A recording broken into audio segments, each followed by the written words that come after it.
Okay, we have a green box, we have a live counter ticking up, so we should now be live, which of course means welcome back to the Storytime Network. It's Paradox Our podcast, and we are here with so many premieres. This is quite possibly the single most stacked season we've had in a while. We have 48 premieres to discuss, and that's not including the Netflix ones, of which I think at least one has already dropped.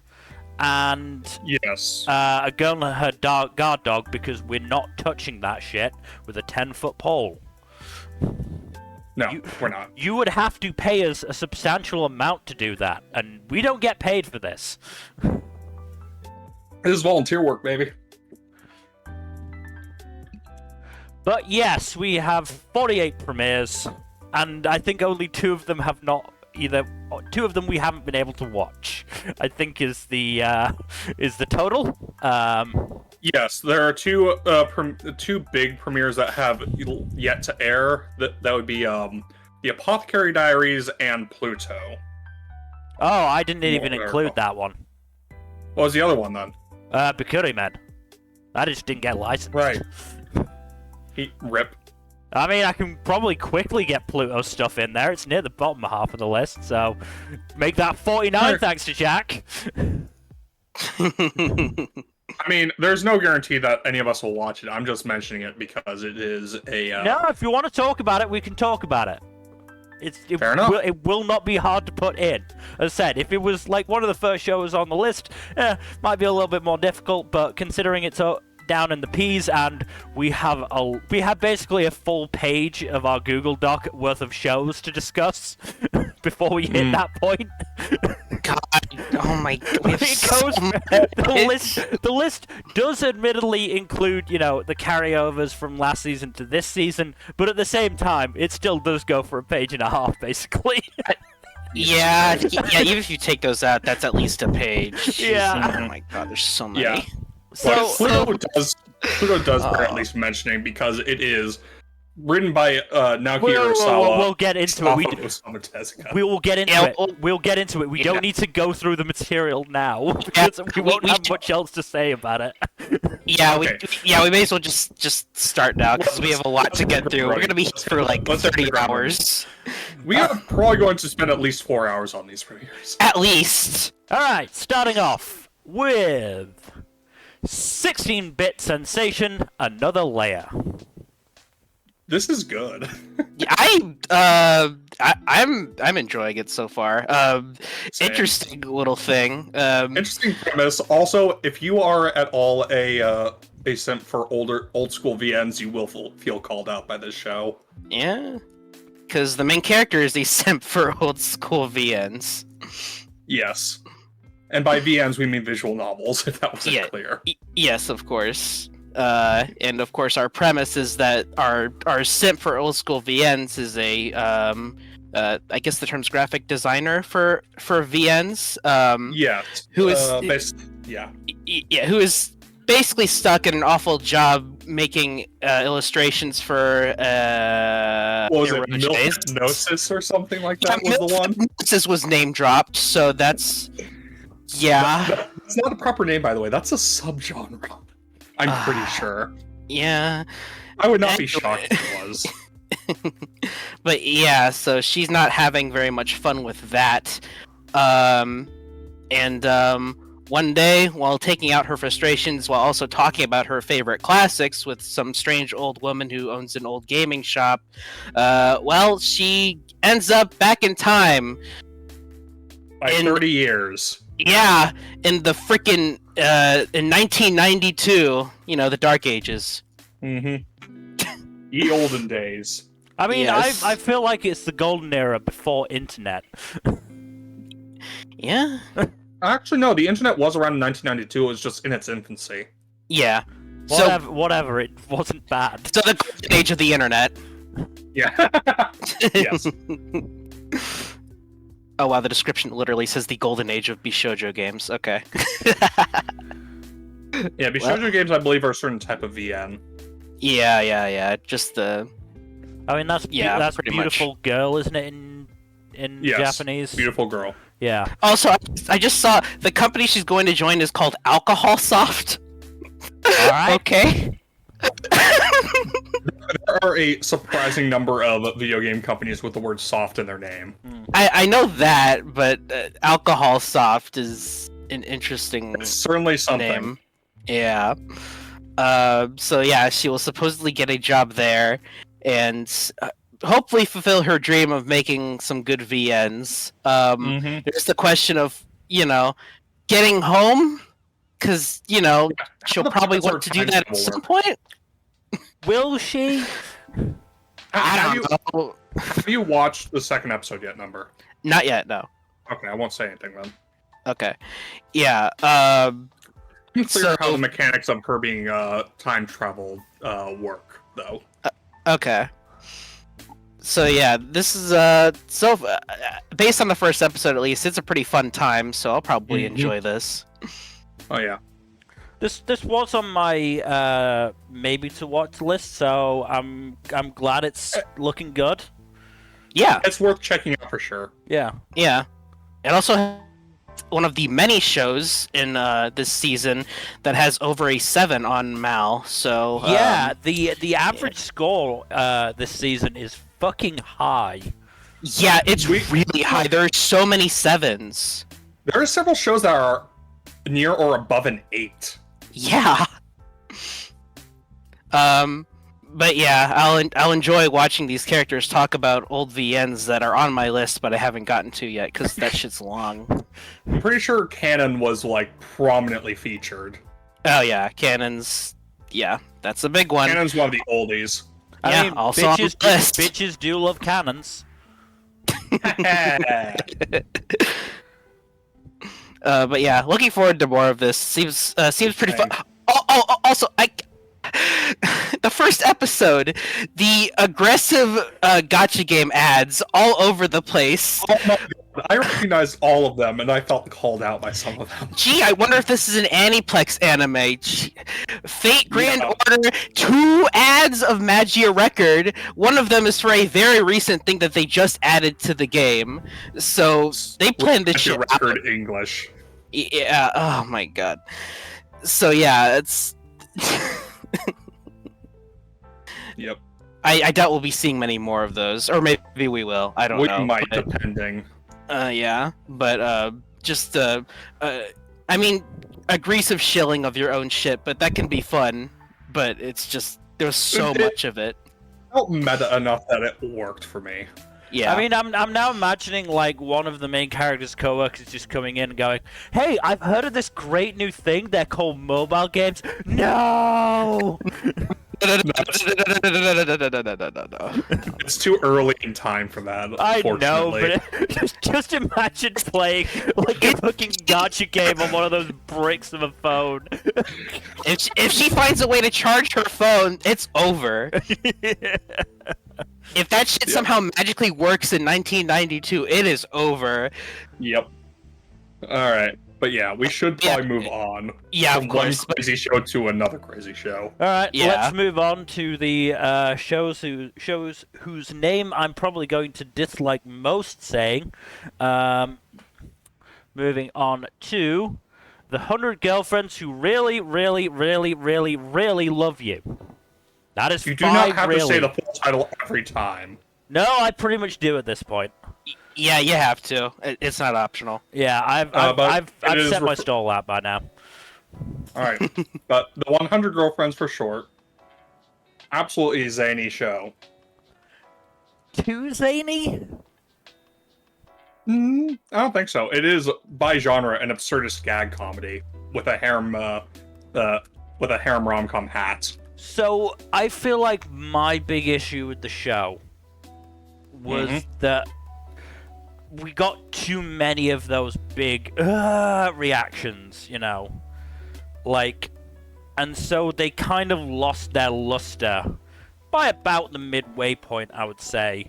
And so when you get to that sort of big moment at the end where what's the name, Rentaro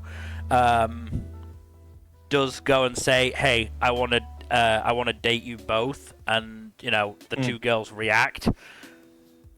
it didn't feel as, as big of that moment because they've been making those fucking reactions the entire episode.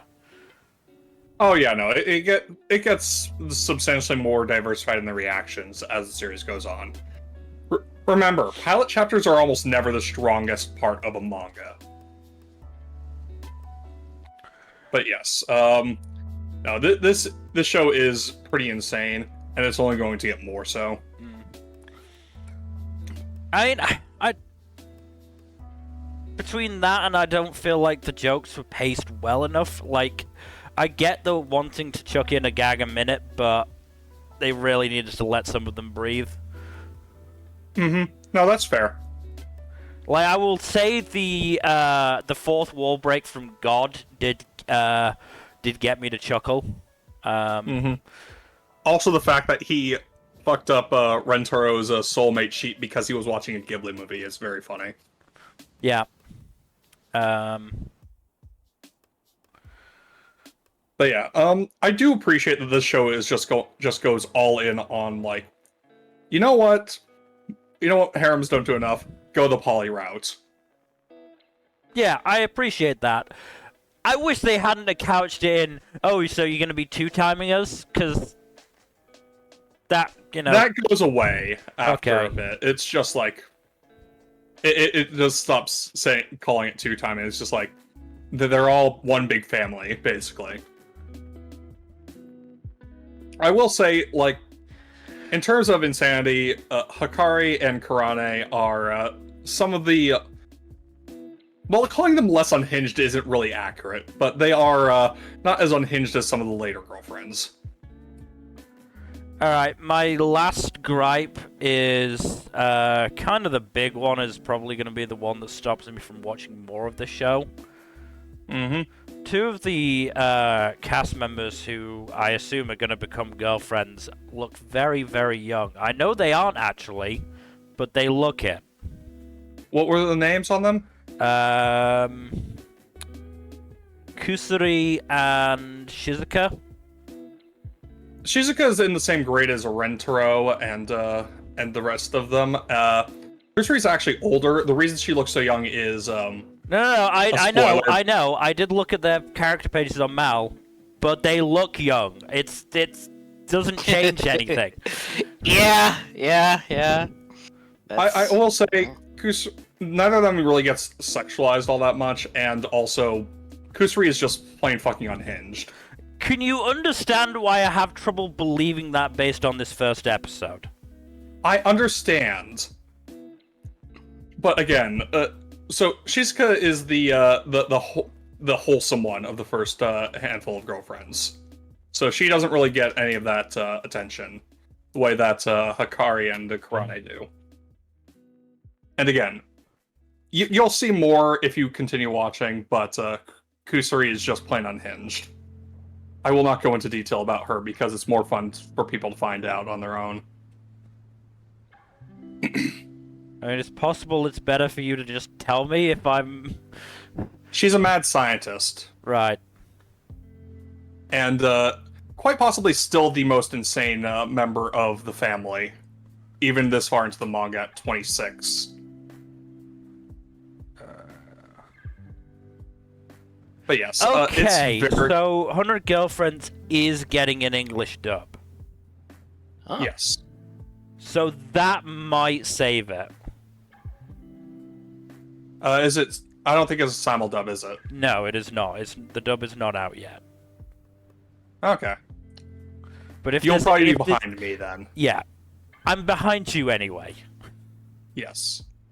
But if I there mean, is... I'm current on the manga. Yeah. So yeah. If there's anything that's gonna save it, it's probably gonna be that. I'm enjoying it quite well enough. Have you just considered watching it, Number? No, I don't have any interest.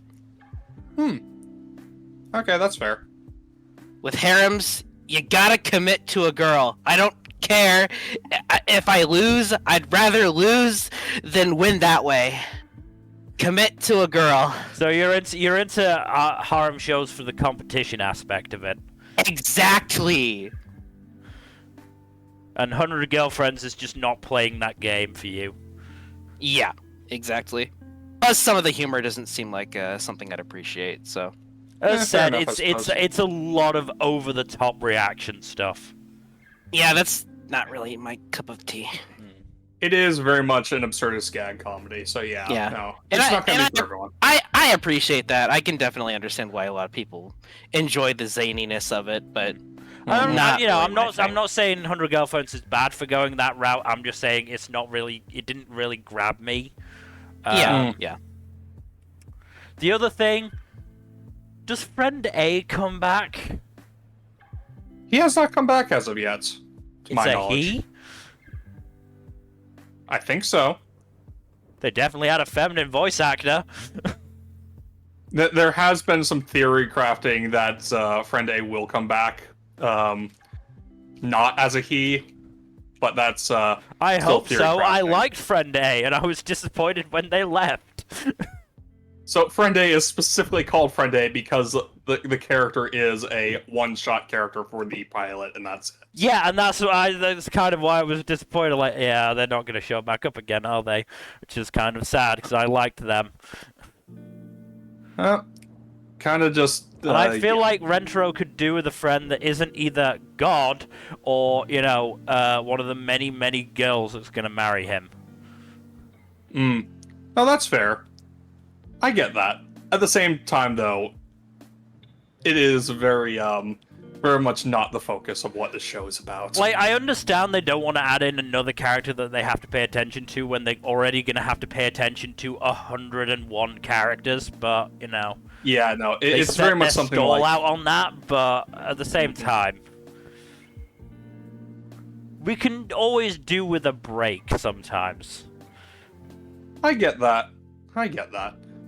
Again, this is very much my shit, and it is a very fun show, but it's not going to be for everyone. Right, let's move on, because we've already been going for 17 minutes and covered 2 shows. We're gonna have to do some lightning round on some of these, but Yes, that we won't are. be too Don't worry, hard. this next one will not be very long at all. Moving Good. on to what is sure to be the longest one so far. A playthrough of a certain dude's VR MMO life. Clearly, this is anime of the season. It is not even close. It's so aggressively Really, number? mediocre. No, it's not very good at all. It doesn't help that there is another show this season with a very similar premise that is infinitely better in every way. We'll get to that So- one. Yeah, get we'll to get that to that. We'll get to that one in way about later. 3.5 hours time. Probably, yes. Probably. But yeah, it's very generic. It's about an older gentleman actually who's just playing a VR MMO. He can't go hardcore in it because he has his day job and everything, and he's much more of a casual than everyone else. That's kind of like the thing that makes him stand out a little bit. But it's that's pretty much all there is to it. He's just playing the VR MMO. Making his way through it, is somehow overpowered. I don't really understand how he got that way. It's never really explained because he takes out this big shot in 2 hits, and it's whatever. It's not awful, but again, a far better show with a very similar premise that we'll be talking about later this season. So it's not really much point in watching this. All right. Moving on. I've heard then. that it was boring, so yeah. Yeah. Moving on then to A Returner's Magic Should Be Special. So of the 3 shows that have as a base premise, the protagonist has their power and or memories sent back in time to prevent disaster. This is probably the weakest. All right. I can imagine. It's also the most generic. But I believe this one is also the only one that isn't based off of a Japanese property. I think this is based off of manhwa. Oh. I'll have to double check on that. I'm doing it. You talk about it. So, it does have a kind of sort of interesting cold open in that it's the end of this big climactic battle, which millions of people died, and only 6 people survived it. It is against a big-ass dragon called... Let me double check the name. Boromir Napolitan. I shit you not. I see. Sean Bean getting his revenge. Yeah, well, he still dies, but he he's kills Sean everyone Bean. in the process. Yes. But yeah, Of course he does. So Protag-kun gets sent back in time 13 years to his first day of magic school, and now he is going to try to prevent the tragedy of millions dead from happening by presumably doing something. I don't know. I'm going to give it another couple episodes to see if it actually goes anywhere interesting, but like I said, it has a similar premise of character sends memories and or power back in time to our catastrophe. The other one is That's two other shows. Yeah, Tearmoon Empire is one of them. What's the other one again? Ragna Crimson. Ragna Crimson. Okay. And yes, it was based on a manhwa. Thought so. But yeah, I don't know. This is definitely the weakest, so this one's on a 3-episode test for me. All right. That one was on my potentially watch list, so I feel like I can probably get away with not touching it. Especially considering Ragna Crimson is also on that list. Honestly, if you're gonna pick one of them, go with Ragna Crimson. Yeah, that's sort of what I was thinking. Right, anything else to say? No, I'll let you know in the 3-episode check-in if this is worth watching or not. If it gets any better after the first episode. The CGI for the dragon is kind of janky, not gonna lie. Yeah. It's a shame, though. Akio Otsuka and Asami Seto in this show. Ooh, good VAs. Damn it, what a waste of good talent. Yeah. Honestly, like I said, it might get better in the next couple episodes. I don't know. Yeah, we'll see. Yeah. Right, let's move on then to the first of our sequels. Moving on to After School Hanako-kun. I missed this shit so much. I tried looking for this. I can't find it on Crunchyroll for some reason. I think it's on YouTube. No, it's on Crunchyroll. I watched it on Crunchyroll. It is? Did you look in Hanako-kun's page, Jack? Oh, that might be why. No, no, the point is it's not in there. It's in its own show. Okay. Where were you looking for it? I was looking under simulcast season. It should have been there. Yeah, I think actually the simulcast season page is missing a couple shows because I don't think Under Ninja's there either. I'm seeing it. Really? I don't see it. Yeah, it's not there. It's definitely there between a Returners Magic and Arknights. Not there for me. Yeah, not there for me. To be fair, I do think that page is fucked up because I'm not. Oh no, Spy Family is now there. I wasn't seeing Spy Family at some point. Yeah, That's Under so Ninja weird. isn't there. Yeah, So, but no, yeah. it's definitely up. And I watched it. I just couldn't find it. That's why I didn't watch it I yet. guess the page is just fucked in some regions.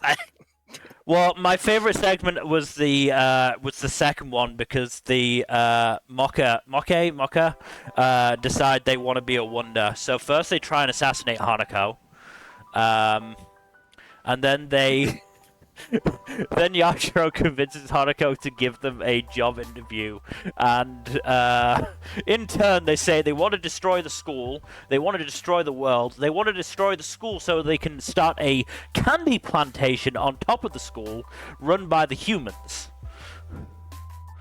The hell? And That they created an entire CD of songs to play while the humans are working on the candy plantation. That sounds brilliant. So instead, Yashiro and Hanako just send them after Tsuchigimori because he taught them how to make candy in science class. So they basically sacrificed him. Rip.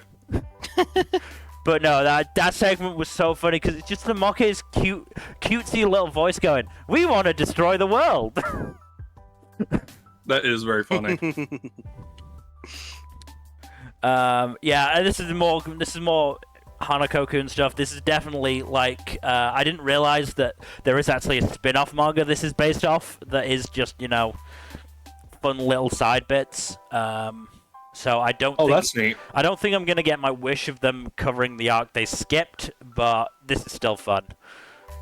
This isn't like what they did with Horimiya or anything like that. This is also only like I think 10-15 minute episodes. Sounds about right. Let me check. Yeah, it's only 10 minutes. Yeah, 10 minutes. Yeah. So it's not rushing through anything. So or it's not overstaying its welcome or anything with the not gags. a huge commitment, no. Yeah, but no, the mock segment was so funny, so funny. Especially considering, Hanako and Yashiro dressed up as the stereotypical job interviewers. They both had glasses. Oh my god. Well, I'll have to watch this at some point. Yeah, I'll definitely watch this because I enjoyed Hanako-kun quite a bit. So. But yeah, the CD was called Labor on the Candy Plantation. Oh, damn it. Oh, damn. Anyway, let's move on, because there's not a huge amount to say about this. This is just fun Hanako-kun stuff. I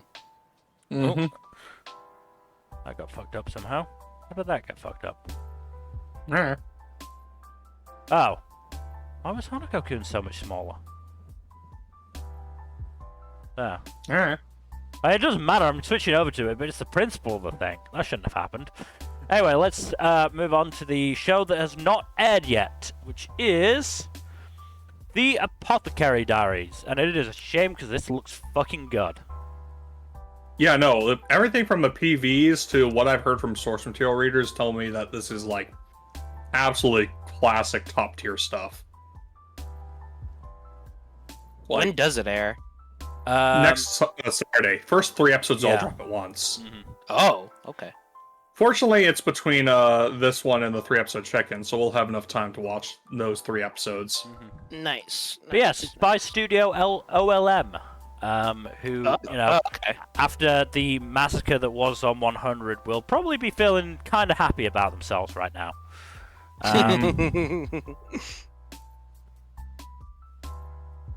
But yeah, it's history, it's medical stuff. That's kind of my jam in terms of shows. Yeah, not to mention it's not the standard Japanese or European. It's based on Imperial China. The director and the series compositor, they're the same person, has a decent track record. Lupin Part 6, Vivi, Dr. Stone, Aoashi, Vinland Saga. Yeah, storyboard of episode 2 for Vinland Saga. Good episode. Was the director for the first season of what the fuck is the English name? Ancient Magus Bride. So yeah, good track record overall. So, definitely fingers crossed for this. Like I said, everything about the PVs tells me that this is going to be good. Also, Aoyuki is in it. Oh, Aoyuki is great. Is she voicing Mao Mao? Yes. Good.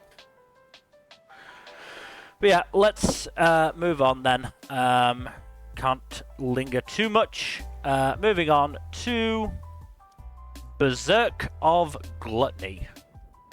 No, I cut myself on the edge. This do be a tad edgy. I actually forgot to watch. I forgot to watch episode 2 of this. I watched episode 1. It's honestly alright. Watch 2. Yeah. I'll at least give this 3 episodes because I did enjoy episode 1 for the most part. This is very much in the realm of fun trash for me. Oh yeah, it's pretty much in that area for me too. It's an edgy show without gratuitous sexual assault or other violence against women for no good reason. Or slavery, apparently. Yeah. There is still serfdom, but that comes with the territory of being based off medieval Europe. Yeah. Vaguely. And also, like, basically your standing is decided on whatever freaking skill you're blessed with at birth or whatever. So yeah, and turns out, of course, our protagonist's skill is gluttony, which he believes is garbage, but turns out to actually be overpowered as shit, because of course it is. And yeah, so whenever he kills someone or something, he gets their skills. So he gets to stack that shit and become overpowered as hell. And what the makes skill, of course, has a drawback, but yeah. I do like our protagonist. Basically, just a good dude. He pretty much just wants to, live a decent life that isn't shit under these garbage holy knights. And he also gets a talking sword, so that's pretty cool. Yep, talking sword's good. I didn't expect another talking sword so soon, but Look, talking swords are fun. Talking swords are very fun. He's fun. What's his name again? Greed, I believe. Greed, yeah. Greed's fun. I like him. Yep. This is my second favorite character named Greed. I already know the first one. Yep. But yeah, yeah. So I'm enjoying this, at least episode 1. So I'll give this a few more episodes. Yeah, this is near the bottom of my definitely keeping list, but still on my definitely keeping list. Which is more than we could say for a lot. Yeah, no, this is very much, again, like I said, in the realm of fun trash. Yeah. Nothing too edgy or gross or anything like that, but it is very fun. The fact that it's avoiding the gross shit is that gives it extra points, just because so many shows like this just dive headfirst into slavery or sexual assault or whatever. Well, there's a something like that later on. Yeah. But now we should probably move on to our next show, which is Bikkurimen. Didn't get licensed. It's a card game. It's based on a card game that's of another show from the 80s. It's basically like if Yu-Gi-Oh had done the Egypt stuff first and then the card game stuff. That's fun. So I mean, it could be an interesting concept, but I also did, have watched the 80s show, so yeah. So it's also technically a sequel then. Yeah, so semi-sorta. I don't know if any of the characters in the show actually appeared in the first one, considering, it's a card game about it, but whatever. As I said, didn't get licensed. There's another show further down the list that is similar to that, and kind of sort of a sequel, but you don't need to know the original. But yeah, didn't get licensed, so fuck it. Doesn't matter. Moving on then to Bullbuster. This one busts your bulls, Mill? It was alright. It's probably one of the ones waiting its turn for the chopping block, but I'm willing to give it 3 episodes. Give it a few episodes. Yeah. It has a neat premise from what I've seen. Yeah, I mean, obviously the first episode is more about introducing the actual, mech side of things and what they're fighting. Because the second half of the episode is a lot of, just this new mech fighting the giant naked mole rat that apparently inhabits this island they're protecting. Wonderful. Yeah, the monster design is not this show's strong suit. Unfortunate.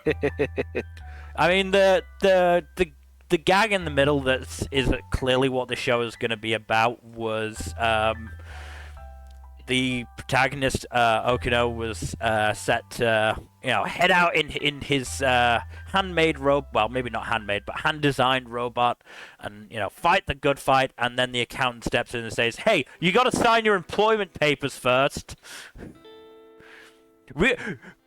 Who takes liability if you get hurt in the field? No, you got to sign it now. Which was then delayed because the printer stopped working, and then they had to call somebody in off their day off because the guy who was gonna drive the boat to the island, his boat driving license expired the day before. So that sort of stuff is amusing. Yeah. But because there was a good sort of 7 or 8 characters to introduce to, and as well as, you know, the whole mech versus monster thing, so no character got a massive amount of time other than Okino. So I don't really know sort of where the character stuff is going to go from here. So yeah, as I said, I'm willing to give it, definitely willing to give it 3 episodes. I'd honestly give it a try in a less stacked season, but yeah. I'm definitely curious about it, so I want to hear your verdict after a few more episodes. I mean, it's got a good cast. It's got, you know, Miki Shinichiro, Seto Asami, Chiba Shoya, Uchida Yuma. Those are good names. Yeah. Uo Ken. So, like, it, you know, it's got a good cast, so, I mean, but didn't really get a lot from Shinichiro's character, or from Miki's character, because, again, there just wasn't enough time to do all in one episode.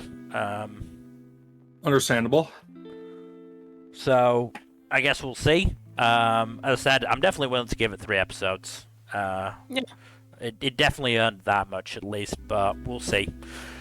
Moving on to a show that has done nothing to earn 3 episodes, and probably didn't even earn 1 episode from us. Butareba, the story of a man who turned into a pig, except that he was already a pig. This is the second time Yoshitsugu Matsuoka has voiced a pig. I gotta say, he's probably the best part of this show. He fucking rolls with this role. He is fantastic. He's excellent at his delivery. No, he's a wonderful voice actor. Yeah, he's fantastic. I'm sad that he has to waste his effort on this show, though. I'll just say he went absolutely ham with it. Yep. This show fucking sucks. This show's really bad. So our protagonist, quote-unquote protagonist, is a, I think some sort of researcher, biologist, something like that, who, for whatever reason, ate raw pork liver and woke up as a pig. It's a very adorable pig, I will say. That pig is really cute. That's pretty much his only positive, because oh god, He's a sex pest, isn't he?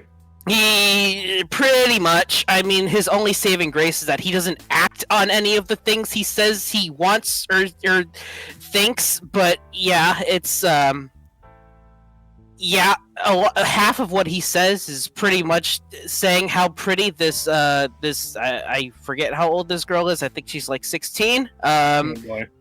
Saying how fantastic she is, which it is heavily implied that this is a grown man in a pig's body. So yeah, and for whatever reason, this girl is absolutely subservient to this pig. She's willing to comply with any of his wishes. And I mean any of them. Even if he did think about having her stripped, and well, she began doing it, but because he's not completely irredeemable, he's like, "What the hell are you doing? Don't do that. Stop."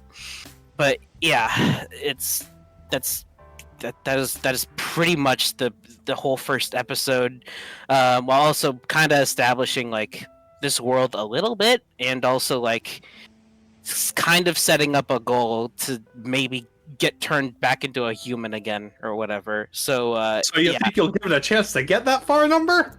Absolutely not. The show has literally like one good thing about it, and it's again our protagonist's voice actor, who absolutely went ham with it. I will say it again, just because I'm kind of proud of that joke. But yeah, this just sucks. It is. There we go. The fucking light novel for this won 2nd place in a competition. What was third place? Must have been drunk as fuck. What was 3rd place? There were 2 shows. A Girl Wishes This World Should Be Destroyed, and Beyond the Broken World. Okay, I haven't heard of See, either of those sound like much more interesting titles than this one. Well, probably. I don't know. Again, I haven't read them, so I wouldn't know. But yeah, this show sucks. It's not good. But I have no interest in seeing any more of it. But again, that is a cute pig. I will say that I pig feel is cute. there are shows with pigs just as cute that aren't, sex pests. Yeah. Oh yeah, absolutely, absolutely. Like if you want to see a cute pig, watch Gravity Falls. Or watch Silver Spoon. Yeah. Anyway, let's move on Yes, to please. the first proper sequel, I guess. Dead Mount Deathplay Part 2. I will say I haven't. back, baby. I've started Dead Mount Deathplay. I haven't caught up just yet. I'm like episode 7, I think. But I'll catch up probably by the 3-episode check-in. So Yes. yeah, Yes. I'm enjoying it a lot so far. It's a fun time. Yeah. And honestly, like the season premiere is mostly a setup episode, but given that the season finale was a big climax, it makes sense that there'd be more of a transitory episode between what is clearly the ending of one arc and the beginning of another. Mm-hmm. But yeah, no, shit's still good, and there are plenty of funny jokes, including the return of the shark board running gag, which is just so funny to me. But yeah, there has been a massive status quo shift after the events of the previous season finale, which I'm interested to see more of. Okay. I won't go into more Status quo details. shift. Yeah. I'm not going to go into too many more details because I don't want to spoil it for you since you're catching up on it. Yeah. Don't worry. I will catch up soon. You only have like a half dozen episodes left, so. Yeah. Yeah, no. Good stuff. I am enjoying the shit out of this one. Alright then, moving on to the Demon Sword Master of Excalibur Academy. So, on the one hand, the world building for this one has a lot of potential and could be really interesting. Mm-hmm. On the other hand, it's the plot and characters are pretty fucking boilerplate. Great. That's fantastic. Like, on the one, like, I do think the premise is interesting. Like, the Demon Lord tries to reincarnate himself 1,000 years later, but finds that technology has advanced far more than he expected in the interim, and there's a much different threats out there than what he knows. Probably and also, he is reincarnated in the body of a 10-year-old boy. I was gonna say he got reincarnated as a Shota. Yes. God, every freaking time. Every freaking time. Could be worse.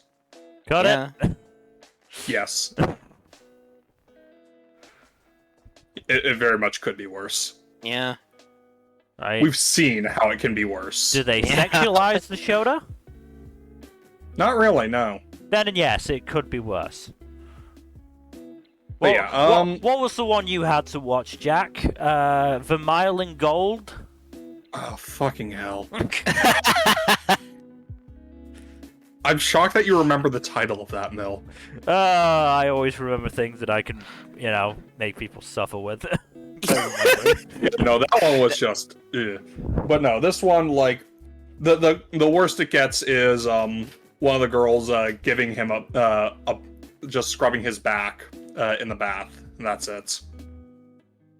Okay, that's not too bad. Yeah, there's also hints of like interclass conflict and general like PTSD shit going on. Oh. So there is stuff to explore. So I am willing to give this a full 3 episodes, see if it actually expands on its potential. Oh, enough to that's keep me not a invested. shock. That's not a shock, is it? It's done by Passione. Oh. That tracks. But yeah, I'll give it 3 episodes, see if it goes anywhere. If not, I'm dropping it. The quality studio that brought us such hits as Love Flops and What else was there? They did the fourth season of High School DxD. Harem if I in the recall Labyrinth of correctly. Another World. And God. interspecies reviewers. Oh God. To be fair, they don't have a hopeless track record, but Again, they did High School DxD and they did Miruko, both of which turned out pretty well. They also Yeah. did Yuri Is My Job, which Yeah. I'm Yeah, very sure they did you'll that was like. good. yeah. But yeah, now Passione can do good stuff. They also Yeah. routinely do trash though. So I mean, Yeah. it's very much a coin flip yeah, Pretty much. about which side of the studio decides. Yeah, we're gonna take front and center this season. yep. But yeah, no, this one, like I said, there is potential here. I have no idea if it's going to actually explore that potential or not. If it doesn't show any signs of really doing that, then I'm probably just going to drop it. Because this season is busy enough as it is. Fair. Alright, let's move on to not quite the only Big Shonen Jump offering this season, but it's one of them. It is Dr. Stone New World Part 2. We're back. I missed the show. Finally. No We breather are episode so for back. Dr. Stone. No, absolutely So not. back. I I love mean, this, basically this opens arc. up on Kohaku just fucking destroying the Ryusui statue. That was so good. That was so funny. I mean, it's also It's the fact that really she just based. absolutely called what Ryusui would say when he woke up. Yeah. Yeah. That was funny. Those character-centric gags are always just, like, so good. Mm-hmm. And it's nice having somebody like Amaryllis there who is completely unaware of the insanity of all these people. Yeah. Mhm. It's always fun to have an outsider looking in on these kinds of situations. But yeah, no, Dr. Stone is back and as entertaining as ever. No, I mean this. Do love the science shenanigans in this episode Yeah. as well. Oh, Gen's like, this is gonna be more backbreaking labor, isn't it? Isn't it? No, it's fine. It's fine until this point. Yeah, I fucking knew it. Fucking asshole. But yeah, this arc also shows how good Dr. Stone is when it has like the right combination of science shit and a motivating antagonist to clash with. Mm-hmm. No, what's his face? I've got Ibarra. Ibarra. I've got too many names rattling around in my head from this season. Yeah. Understandable. Ibarra is a very good antagonist. Oh yeah, no, he's a slimy fucker. Yeah, but also a smart fucker. Mm-hmm. And a cautious one. Yeah. But yeah, no, especially for the people who thought that the first part of the season might have been a bit slow and not a huge amount happened. Pace is about to pick up Yeah, majorly. no, the pacing is gonna pick up. Like, business is gonna start booming. But I think we should move on to the next show. It's another sequel. It's one that's been highly anticipated by you two. The Eminence in Shadow Season 2. Fucking love this show. This show's so good. It's like Fucking this. Sid just repeating what she said verbatim multiple times to different people is just so fucking funny to me. It's so funny. I need to mention this. Not counting JJK, it is the second highest rated show this season. I'm not shocked. It's so good, especially with how episode 2 It's ended the off. third highest after Frieren. What's number 2? So it's Frieren, JJK, and then. Okay, yeah, you're including JJK. Okay, yeah. But yeah, it's the way episode 2 ends off. Did you see episode 2? Yes.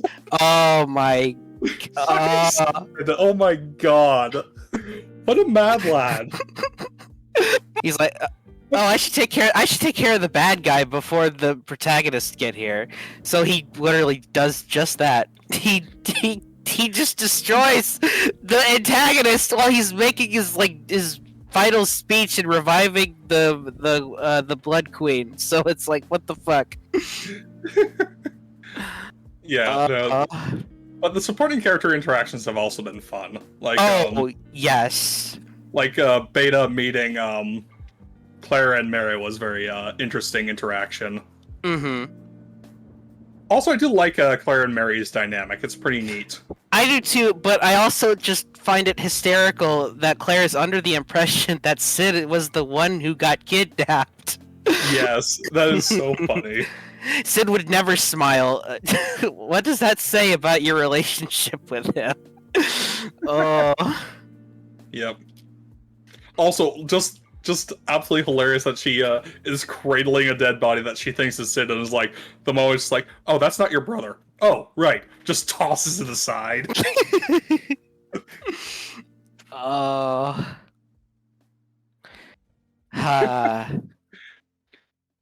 This show is so funny. Absolutely. Also, we have some interesting power dynamics in this lawless city, that's literally called the Lawless City. I mean, set your soul out. This show is interesting when it comes to names. Yes. You think the vampire hunter is called Mary for no reason? No, I'm pretty sure she's literally Bloody Mary. Mm-hmm. Yes. Yeah, we have multiple factions here, it looks like, and Sid just rocks up and just completely knocks out one of them, just because. Also, Delta is still on loose. Oh yeah. Which is... Why? Why not? I don't... Just to fucking pick her up after last season. Yeah, someone's gotta rein her in. How much do you all bet she's just gonna show up out of nowhere and wreck someone's shit? Oh no, that'd be great. That'd be brilliant. I want to see that. Yeah. But now, for now, she's just taking a nap somewhere. Yeah. This is just such a fun show. Oh yeah, it's a fun show. Things have already escalated so quickly this season. It's not wasting any time, which is great. We get some run running. Yeah, we get a lot of Claire, which is good because we got hardly any of her last season. Yeah, no, she's fun. Yeah, she's and all the new characters are fun in different ways. I also just love the bit where Sid rescues a prostitute, and she's just like, I'm going to heed this person's warnings because shit looks fucked, yo. I'm getting out of here. Also, her name's Marie, which is interesting. So we have Mary and we have Marie. That's not going to get confusing at all. No, definitely. And also, like, they both have similar colored hair, so... I think Marie has, like, a more brown auburn hair. Maybe, yeah, but it's just hard to see with the lighting. Yeah, it's just interesting. I'm looking forward to seeing how the two names are pronounced in a Japanese by a Japanese person. Oh yeah, I didn't consider that. Because like, I feel like there's gonna be some difficulty. Also, Rose is there, which is cool. Yeah, Rose is definitely having a fun time. Yes, sir. Yeah. Also, Sid's freaking loser friends, they got into some trouble there too. One of them got zombified. Yeah. I mean, I wonder how they're gonna reverse that.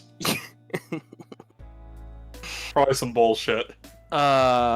But yeah, no, this those two gladiator dudes getting their asses handed to them. Oh it's yeah. very funny. Absolutely fantastic. I cannot wait to see more. I love this show so much. This is just so much fun. This has been such a delight. Also, just like Claire's reaction to Mary kissing her for blood was very funny. Very good. Like, yes, very good. Very, I think it's the good. first time we see Claire legitimately flustered. Yeah. Yeah. Again, we haven't seen much of Claire up until now, so. Yeah. But no, this has been very good. Very good. Sid just needs to keep being himself and keep saying the same 4 lines every time he appears, and we'll be good. Yeah. But moving on. Moving on then to our next show, The Family Circumstances of the Irregular Witch. Oh boy. Not as bad as Butareba, but oh boy, I it came wanted to closer like than it this should show have. so much. I wanted to like this show so much. It came, like- it came far closer to Butareba than it ever should have. Really? Apparently Did you watch so. it, Mel? No. God, no. God, no. I have better things to spend my time on. So I haven't watched the 3rd episode yet, so that might swing my decision, depending. But like overall, I'm very much not a fan of the amount of fan service based gags that have been used for the younger of the 2 witches, who looks much more mature than her adopted mother. What? Yeah, it's Viola, the taller, more Statuesque. well endowed. Yes, one is 16 years old, and the short blonde one is over 200 because she's a witch.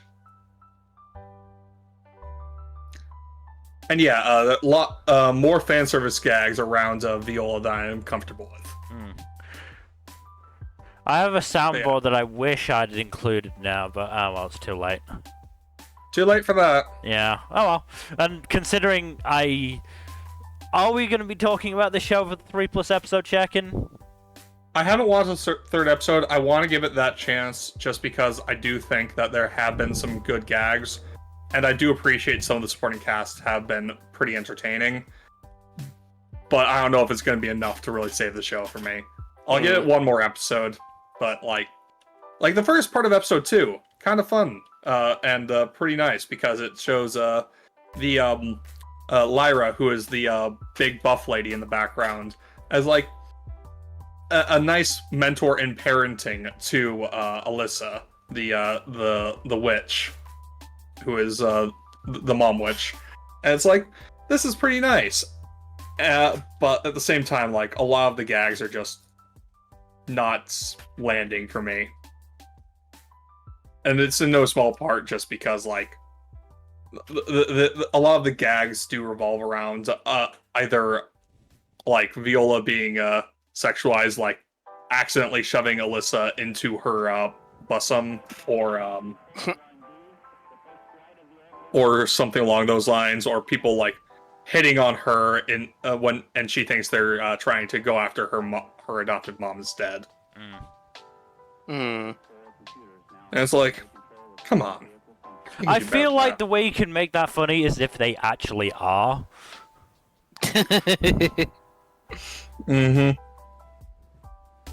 Yeah, as of right now, the only person who's actually hitting on Alyssa is an elf dude who's known her for 100 years.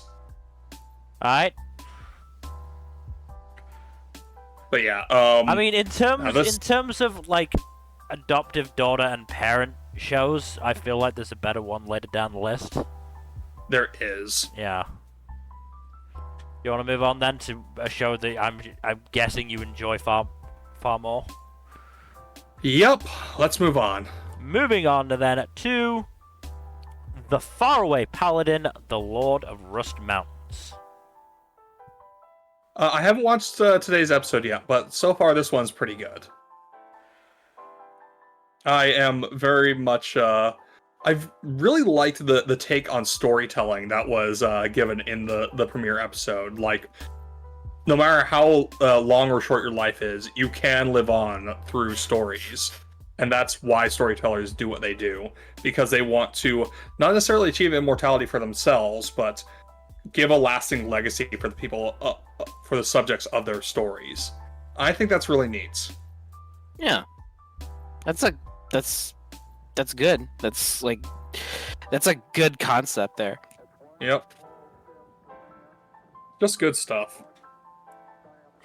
But yeah, there's not much else to say about it other than, like, production values look good. The voice acting is good, and I am very much looking forward to seeing more of this. What studio's doing this again? Let me double check. I don't remember off the top of my head. OLM with Sunrise Beyond as a support studio.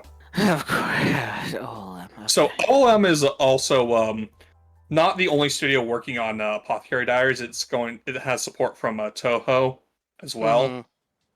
So I think OLM's only doing a couple of series this season, and those is. I mean, doing they're are also mostly, they're also doing second core of Dark Gathering as well. Dark Gathering hasn't really been like the highest hitting production value show, to be fair. Yeah, it hasn't been awful though. To be No, fair, it hasn't. I still think it looks better than Last Boss Queen from last season. Oh boy. Yeah. But yes, no, the production values are pretty good on this one. Good. Yeah, I need to watch today's episode because I've heard that one's good as well. All right, ready to move on? Yes. Yep, let's move on. Moving on then to Firefighter Daigo, Rescuer in Orange. So this was alright. There is definitely sort of hints about the connection to the first series. That was back in, what was it, late 90s, I think. Something like that. In that the titular Daigo has something that he's hiding from his squad mates, and is, there's trauma there. Clearly, he went the whole "we're not friends" shtick, which that's not gonna last. I mean, the first part of the episode was flash forward of them actually doing a rescue and then going back to them in training. They seem to be focused on Daigo, a guy called Shun, and a lady called Yuki. Yuki did not appear in the flash forward. Take that as you will. Oh. At least not that I could see. But then again, they're all wearing this protective gear, so maybe I couldn't tell. Not to mention, I wasn't exactly looking out for her because I didn't know she existed at the time. But I don't think she appeared. The emphasis was very much on Shun and Daigo. So is this going to be one of those bromance type shows? I would make a good guess at, yes. But we'll see. This is interesting enough. It's not anywhere near the top of my list, but there was some decent humor. Voice acting is good. Shun in particular, if I just find it on Mel, who was he voiced by again? Taku Yashiro. So he was Suguru in Undead Murder Farce. Ooh. Doing a far less dry performance this season, and far less, campy mocking performance, but still a good one. And Daigo is Junya Inoki, who I love, so yeah. Even if he's being fairly taciturn for the moment, he'll open up at some point, I'm sure. But it's fairly decent show. It's not been amazing. Hey, Kenjiro Tsuda's the narrator? Yeah, unfortunately so. Let's go. Let's go. I have to watch the show. You're so back. Yeah, let's go. He is unfortunately the narrator, but we've got Takehito Koyasu, Katsuyuki Kanishi, Yuichi Nakamura as well. Ooh, good cast. So, let's see where it goes so far. Let's see, how much it draws from the original series. But I'm happy to keep going with this. Okay, well, I want to see how you feel after some more episodes, and I might hop on myself because I'm curious about it. There was a bit where it's like, oh, where like the instructor was like, oh, these exercises have been banned because they're considered hazing, but fuck it, I'm gonna do them anyway. Nice. But yeah, moving on then to the one that's probably gonna take a little bit longer than the last few shows. Frieren Beyond Journey's End. So for a lot of people, this is going to be a very strong contender for anime of the season right out the gate. Yeah, pretty much. And it's easy to see why. Yeah, okay. First off, before we say anything, look, Oshinoko kind of earned that 2-hour, the 4-episode premiere, basically. That was unnecessary for this show. You did not need to do that. No, especially since each of the first 4 episodes works well enough on their own that you don't need to watch all of them in one go. Yeah.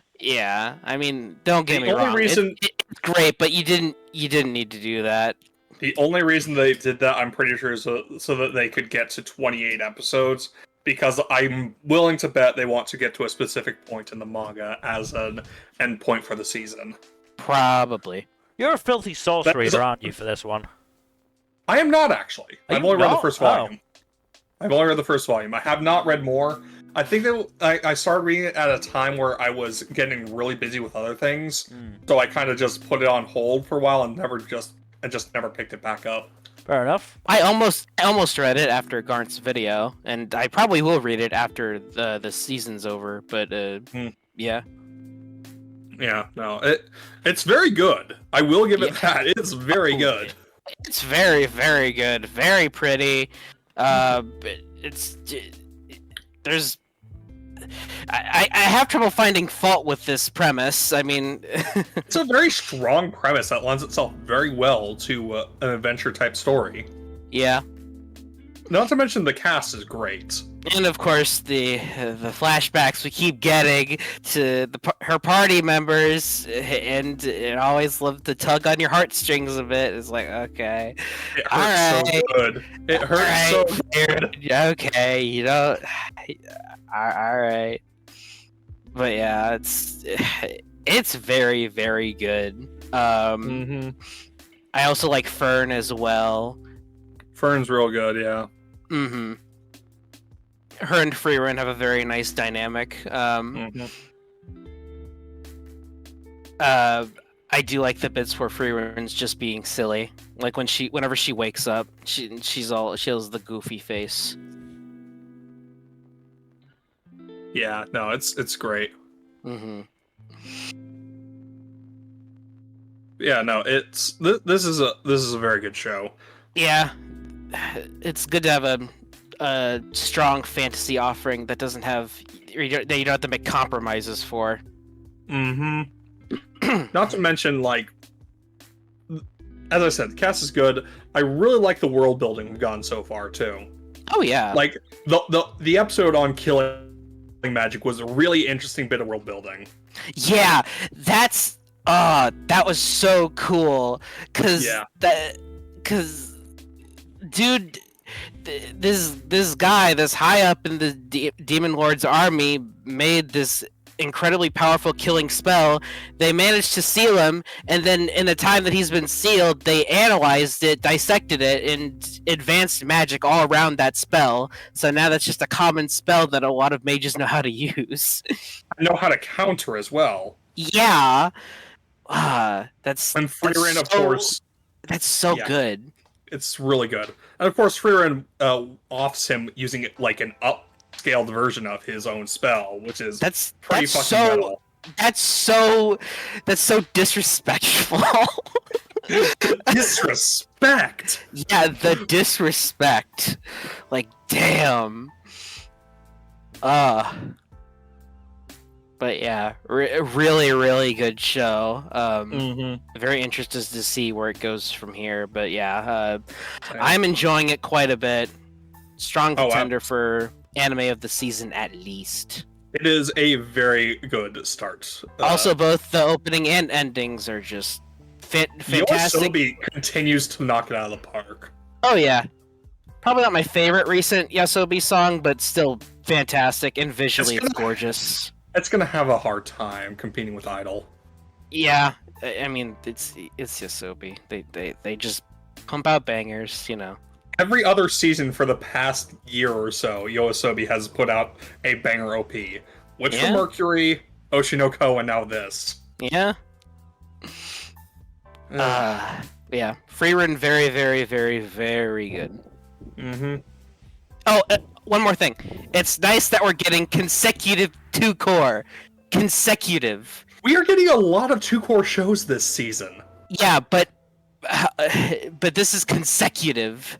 We don't get that a lot lately. No, I mean, like, there's multiple shows that are either confirmed or rumored to have 2 straight cores. There's this one, there's Ragna Crimson.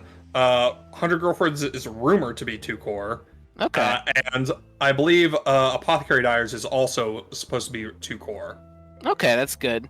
It's just refreshing because, like, so many recent shows have, you know, done the been split thing, yeah. Have done the split core and then acted like they weren't planning on doing that from the beginning, which is just and just saying it's season 2 or season Jack, 1 part 2. Your favorite show of the season is also going to be 2-core, the Seven Deadly Sins sequel.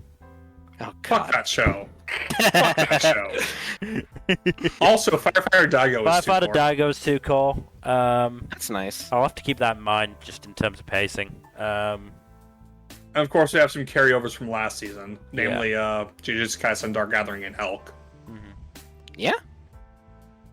Yeah, a surprising amount of 2-core shows over the recently, which I am not going to complain about. No, it's just like, wow, they're really stretching up the list here, huh? Again, not complaining. Yeah, I know. It's a lot of anime. It's a lot. Do you want to move on then? Yeah. Yep.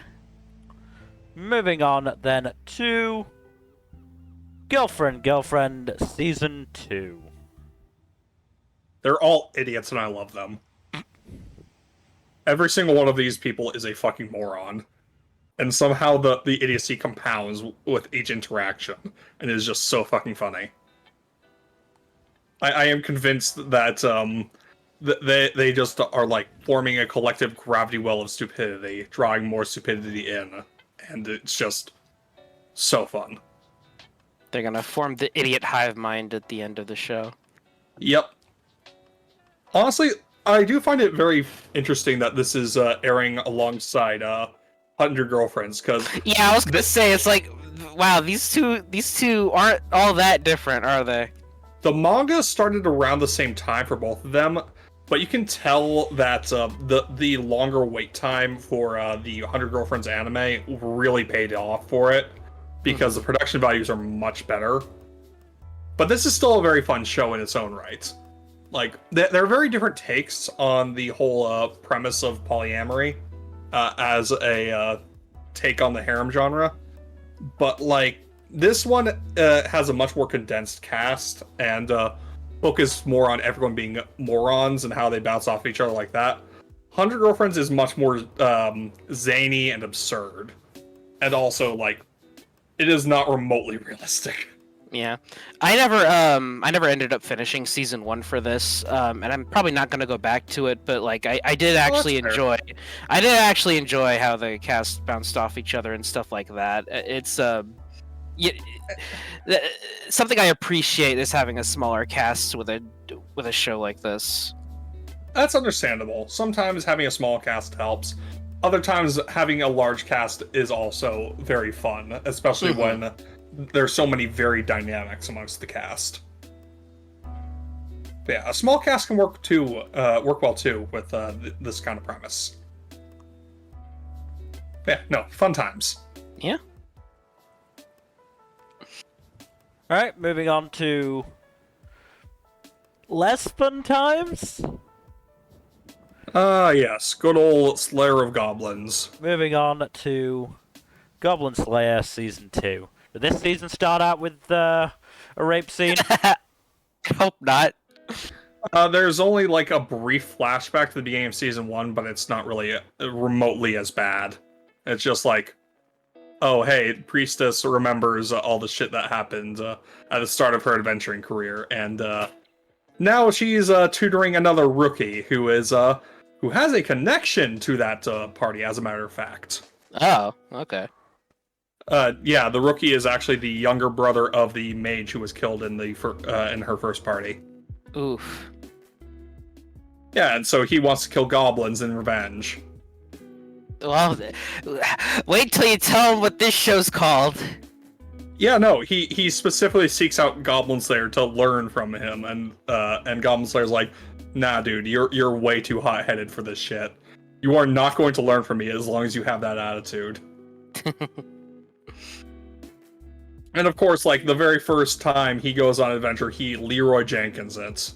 Because of course he does. He does help save the life of one of the captive adventurers who survived the initial expedition, but like he also nearly gets himself and said captive killed. So, yeah. Still, very interesting start to this season. I was not expecting there to actually be like someone connected to that original party. That's like a much more interesting way of handling that than like just writing them off completely and just forgetting about their existence, you know? Because like, as it turns out, even rookie adventurers have loved ones who would be very maddened and or enraged by their fates.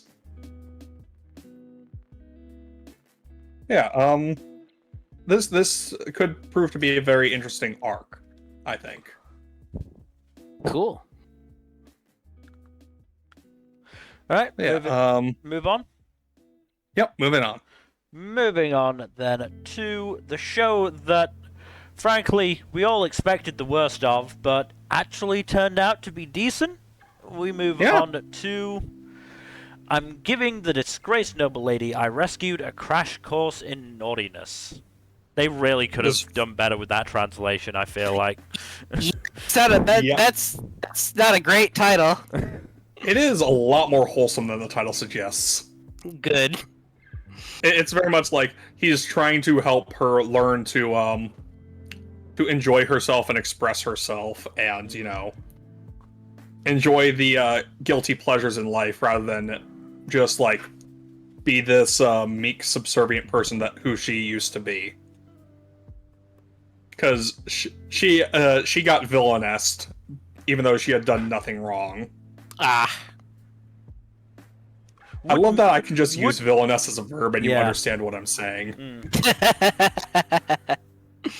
It doesn't get across the right message, but I feel like mischief would have been a better word to use instead of naughtiness. Yeah, but it doesn't have quite the same ring to it. I just want to get away from naughtiness, okay? Naughtiness has some implications.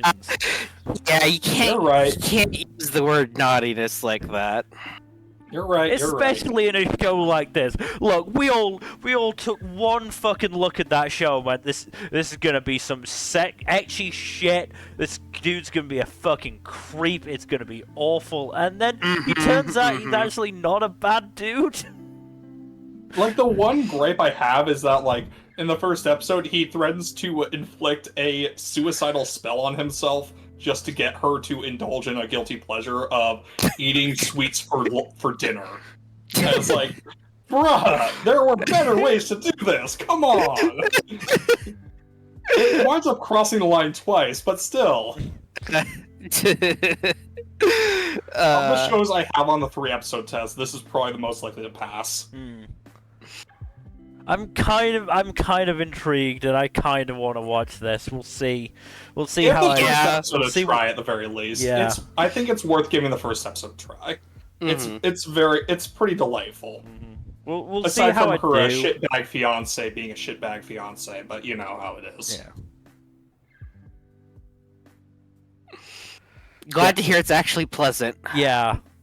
I'm glad that it hasn't turned out to be utter trash, if nothing else. Even if I don't end up watching it. There is trash further down the list, but we will get to that when we get to it. Oh boy, trash. I love trash. Do you, Nmbr? Do you really? Sometimes.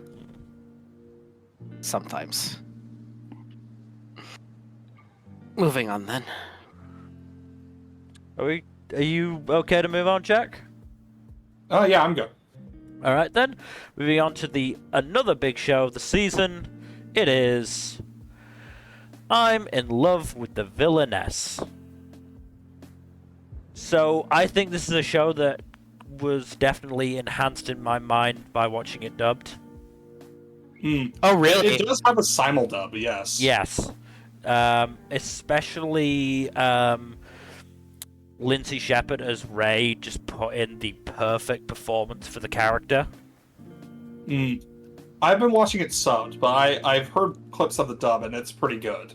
I considered watching it dubbed. No, sorry. Hannah Allier. Allier? Allier? Yeah. I don't know. Alia, I think it was. Yeah.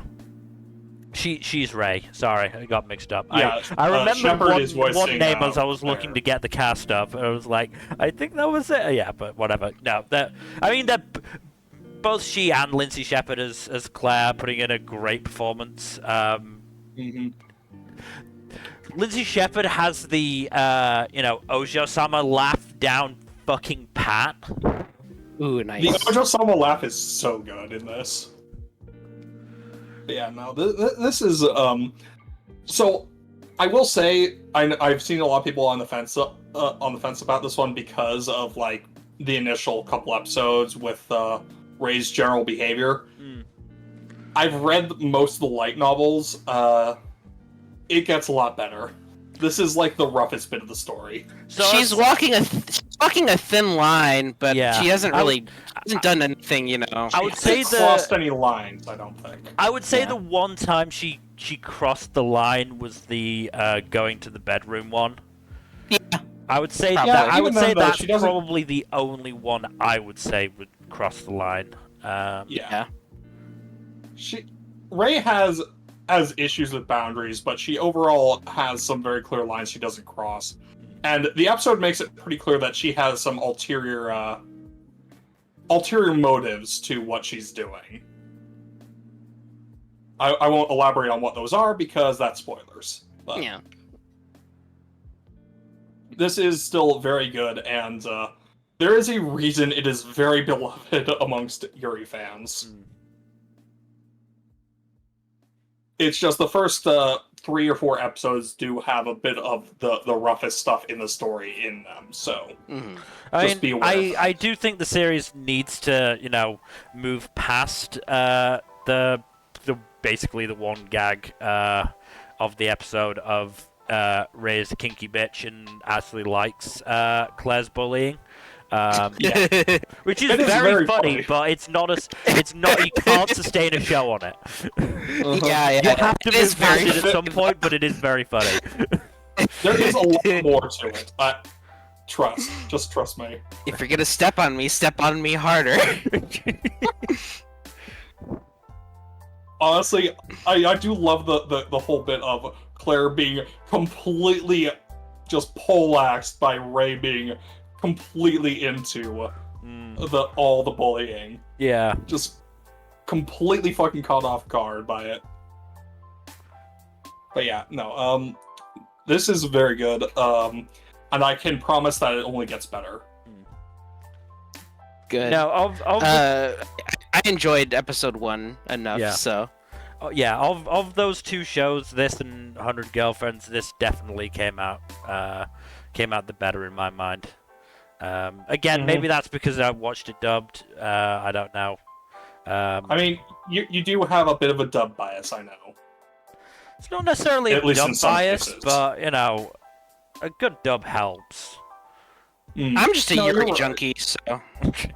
Yeah, no, this is held in high regard by Yuri fans for a good reason. Yeah, no, this is good. We'll have a lot more to say once the 3-episode check-in comes around. I'm trying to think of anything else from this. No, to be fair, it was mostly just, Ray being a kinky bitch. She very much was. I mean, there is that very interesting tidbit in episode 2, but that won't become really relevant until later. Alright then, let's move on to I Shall Survive using potions. Will this show survive? Fuck no. Probably not. Yeah, that's what I thought. Yeah, didn't think so. This is like the most boring shit. Like, on the one hand, I do appreciate an isekai is like, hey, I'm going to say goodbye to my friends and family before I move on to the next world, because, like, I don't want them to feel, like, super, I want to give them closure and all that shit. And then it proceeds to be the most boring 15 minutes of television. Oh. Like, it's just, like, so boring. Like, there's so much that could be done with the kind of premise of, oh hey, I'm the highest power magic user in a low magic world, and my magic is potions and shit. And it's like, she spends a good there's like a good 4 or 5 minutes where she's just walking around trying to hawk her potions to a tavern full of people who don't know what the potions do, and she doesn't even really bother telling them what they do. So she just wastes her fucking time until some random asshole is brought in, having been injured in a bear attack. And then she gets to show what her potions can do. It's like, girl, seriously, you could have demonstrated well before this.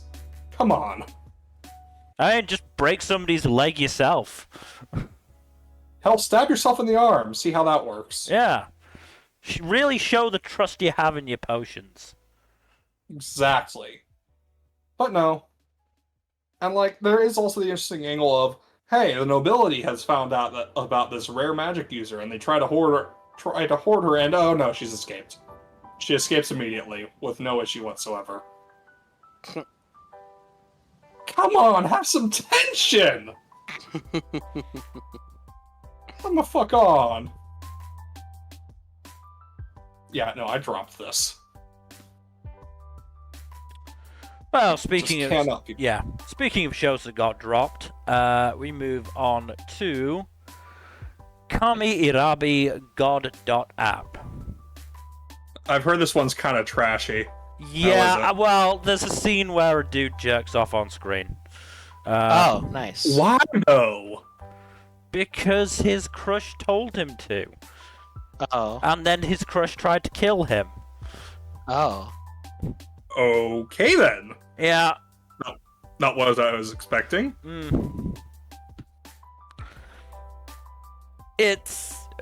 He's also on anti-psych meds, which is not helping the situation. So when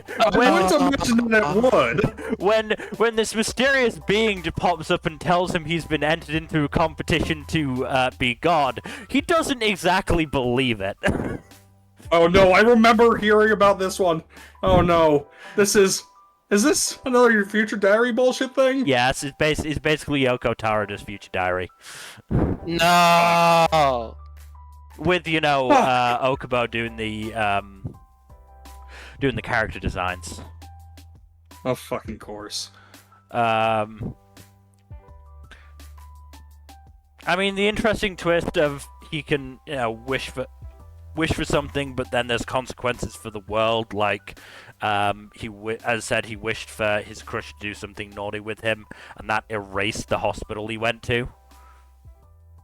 Okay, that's some bizarre monkey's paw shit. When he does kill his crush, because, she's trying to kill him,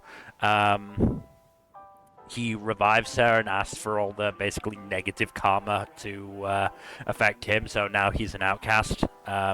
Which, to be fair, he was already because of his fucking kind of asshole friend who... main character was hanging out on a roof watching some idol. His friend turns up, says, "Hey, film me for a second." Fine. And then his friend jumps off the roof. What the fuck? He lands on a ledge, but he still jumped off the roof. and made it look like he, committed suicide. And then main character accidentally posts a video, and they both get in fucking trouble. So, yeah. Yoko Taro did not take his meds for this one. No, he didn't. He should have. I'm happy. I just wanted to see what Yoko Taro's bullshit was like this time. It's not good.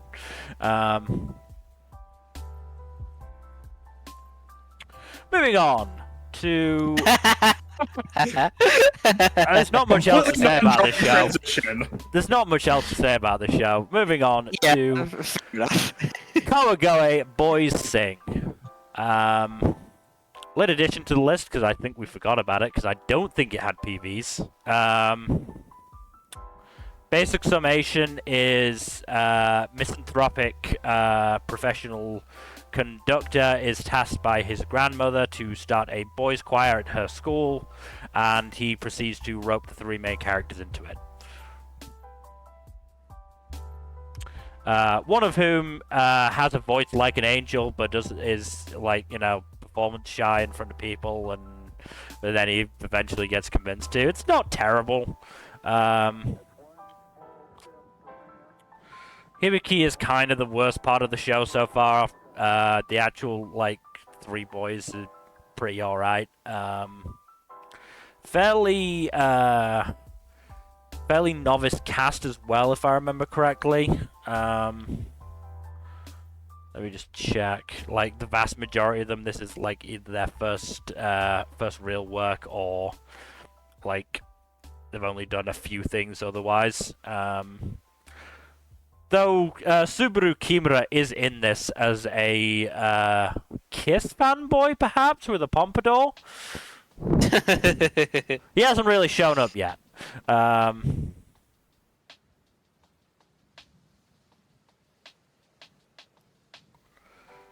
So yeah, the main character, the only thing I really remember him from is Komitani from Komi-san. Oh, neat. But yeah, other than that, they're pretty much all newbies. So, as generally expected from music shows, you either have a completely novice cast or you have a completely stacked cast. There is no in between. Yeah. Yeah, it's not terrible. It's on 3 episodes at least, I'd say. Okay. Also, there's a skunk in it for reasons. The skunk is the grandmother's pet and seems oddly prophetic. Huh.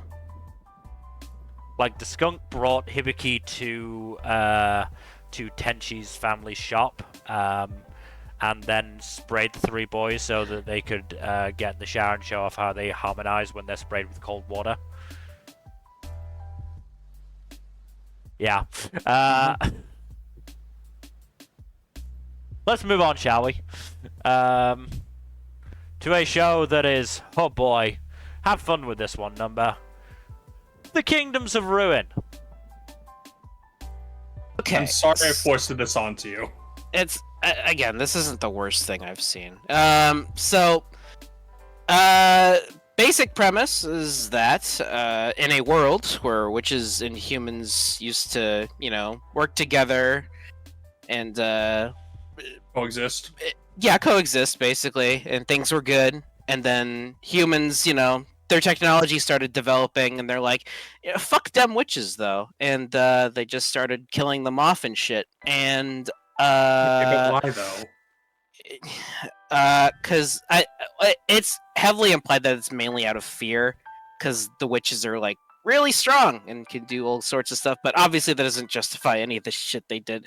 Because again, they were coexisting. The witches helped them out. Mm-hmm. Yeah. So there's one witch named Chloe and her apprentice, a young human orphan named Adonis.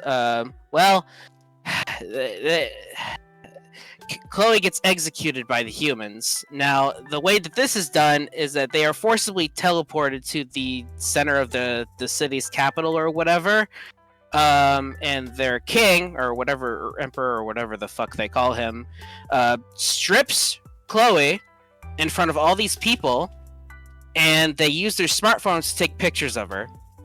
Lovely. And Wonderful. Yeah, it's fantastic. And then he executes her, gunshot to the head.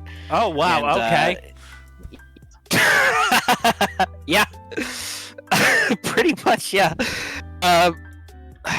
Look, I don't have a problem with horrible people being horrible, but it's just so weird and unnecessary. This seems very gratuitous, yes. Yeah. It's just the good news is it's not like used for fan service or anything like that, thank God. But it's like it's just very weird and it's yeah. But this emperor dude is a very bad dude. Basically, he really just wants all witches dead. And of course, Adonis is not happy about this and just vows to just kill all humans. And yeah, so eventually there's a time skip. It turns out that it seems like a lot of the witches were locked up and kidnapped and used for I'm pretty sure just sex slavery. Lovely. Because of course. One of them manages to escape, and while she's escaping, she accidentally, Adonis turned out to be a prisoner there, and lets him loose, and pretty much decides to, just gonna kill all humans, because he was locked up for about 10 years, and he planned this shit out in his mind, developing his magic, and just planning everything out. And to be fair, his magic's pretty cool. His wand or whatever is kind of like this fountain pen, and it's like this written summoning magic where He summons a shit ton of guns, right? Well, he does that, but the first thing he does is he fires off a normal gun. He uses his magic to make the bullet massive, and then shoots a skyscraper. So. Pretty cool shit that he can do. If I'm gonna give the show credit, it's to that. And yeah, just genocide happens, and he just starts killing off a whole bunch of humans. And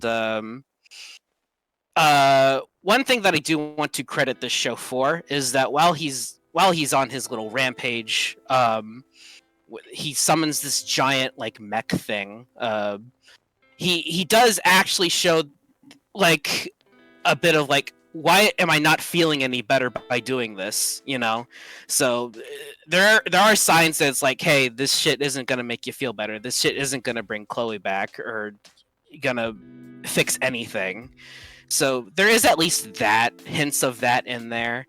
But the episode basically ends with the one witch who set him free, basically saying, "Hey, we can revive Chloe," and he's like, "Bullshit!" And then all of a sudden, she just gets shot. So, not by him, by one of the humans. So yeah, yeah.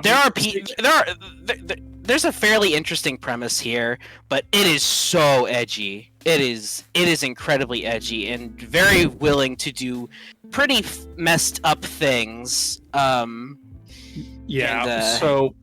I saw this as a criticism. I hadn't thought of it when I first read parts of the manga, or dropping it like a fucking rock. But like, it's always iffy when a premise has a lot of female suffering as like a core driving motivation for the protagonist, and the protagonist is a dude. Yeah, like, I mean, I don't know how much of a part this female witch will play in the main plot, but it's heavily implied she's going to be like the female protag or whatever. So there is that. But are you going to actually keep up with it to find out? No, I was almost interested enough to do it, but like looking back, it's just the shit it's willing to pull. It's like I don't want to see more of that.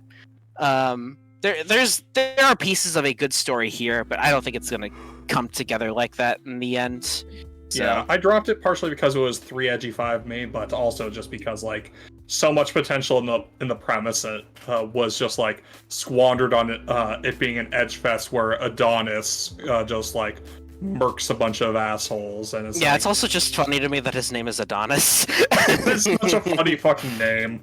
They could have picked any name, and they picked fucking Adonis. Why Adonis? I don't. Because it's not possible. It's not possible for them to be too on the nose, I guess. Yeah. So there's some pretty interesting places this show could go, but there's not enough here to make me want to go on this ride. But you know, I can see why someone else could enjoy it, but yeah. Yeah, in my opinion, potential is not worth it, but... Yeah, if I were to floats. choose between this and Butareba, it would absolutely be this. No questions asked, absolutely. But I don't have to watch it, so I'm not going to. To be fair, Nmbr, that bar is in the pits of fucking hell. Oh, absolutely. But, you know, it wasn't horrible, is what I'm trying to say. It wasn't good, but it wasn't horrible, you know? Not the worst thing this season. Yes. No, not even close. That bar is in the core of the earth. But still. Yeah, it is. I'm pretty sure it goes like past through the earth. Honestly. Oh Jesus! It's all the way on the opposite side of the world. Probably, but we can move on to a show that I think is good. At the very least, it's better. Moving on then to motherfucking Ghost.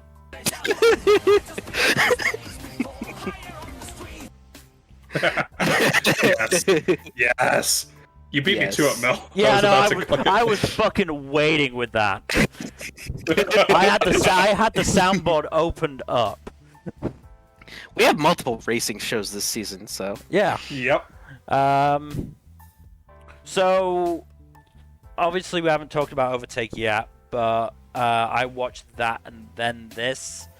I would say I probably enjoyed this less. And it's mostly a character thing. I mean, obviously they seem like different shows, to be fair. MF like Ghost... one of the things that gets me about this one is just like I liked the racing in episode 2. The racing in episode 2 is good. But like it's not like a proper race so much as like, oh, everyone's trying to set a record on an obstacle course, basically. But what I do appreciate about this one is it does seem like it's making an effort to connect the members of the cast. It's just hasn't done much with that yet. And also, one of the members of the cast is kind of a creep for hitting on an underage I was girl, gonna even say if he doesn't know. that didn't help the show. Either being a fucking creep didn't help. To be fair, I will play he devil's doesn't. advocate. He doesn't know that she's underage. He doesn't know Ren's age, but he was still being a creep about it. He was trying to get her personal information, despite the fact that she kept telling him no, which is still creepy. Which is definitely still creepy. I can't blame him for not knowing that she's 17. I can blame the organizers for knowing that she's 17 and still sticking her out there. I mean, they do at least respect her boundaries enough to not give away her personal information. That's a which low is bar. It's basic professionalism. They're still dressing her up in a shitty angel outfit. Oh yeah, no, the outfit's garbage. Basically just a bra and short shorts. Extremely short shorts. Like, fucking hell. But yeah, the protagonist seems interesting so far. Potentially. I mean, another thing that annoyed me, I feel like I'm only talking about the stuff that annoyed me in the show, is the fact that they had Ren go, oh, I'm not going to get interested in a guy for how he looks. I'm going to be interested in, you know, whether he's attractive to me, and then instantly, hubba. Literally 5 seconds. Honestly, that makes it funnier, though. I kind of wanted a character that's like, no, I wanted somebody who, you know, I actually can actually like personally and not, you know, necessarily care about their looks and not just go, oh my god, he's so hot. I can't actually even talk. No, he's hot. Again, I get that, Mel, but I do find it very funny, and the hypocrisy is very funny in this scenario. But no, I do get where you're coming from. Yeah. I also think there's the pacing on the relationship between Kanata and Ren was a bit quick, but whatever. Also, shut up about them saying, "Oh, once combustion cars started being phased out, that was the end of racing." There are some fucking fast electric cars. Like, look up the Rimac Concept 1. That is an electric car that fucking blows petrol cars out of the water. But yeah, that's just a me gripe. As somebody who does actually like watch car shows on occasion. So has a little bit of knowledge. I'm not going to say I'm an expert in any a way, shape, or form, but I do have some knowledge. I did like Ogata. Yeah, Ogata's cool dude. But, Tasuku Haranaka, great voice actor. So always going to like that.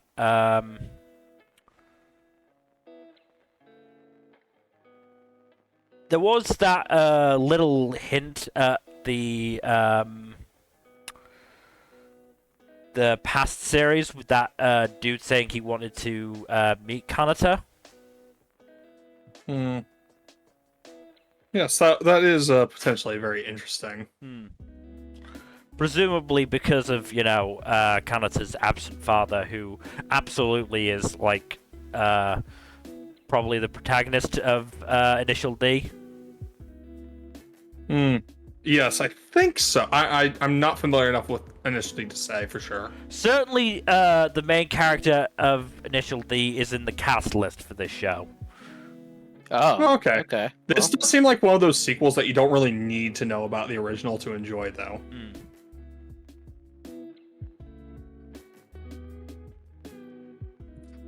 Also, more Takehito Koyasu. He's going to be in this, apparently. Of course he is. I mean, there's a good cast. I mean, there's him. There's as we said, Tomokazu Seki is also in there. Tomokazu Seki, Kato Ishikawa, Yuichi Nakamura, Yumo Uchida and Ayane Sakura are playing the mains. Yeah. Daisuke Namikawa, as we said, Tasuku Haranaka. I just find it funny that Dio is in basically everything nowadays. Kenta Miyake. So yeah, there's definitely a strong cast. Oh no, absolutely. But yeah, I don't know. There was just some This stuff one in had- that first episode that rubbed me the wrong way. Yeah, no, I get that. The racing episode 2 is pretty good, I will say. Okay. I'm looking forward to it because my impression at the moment, especially given what I know about Initial D, is that this is going to be more akin to the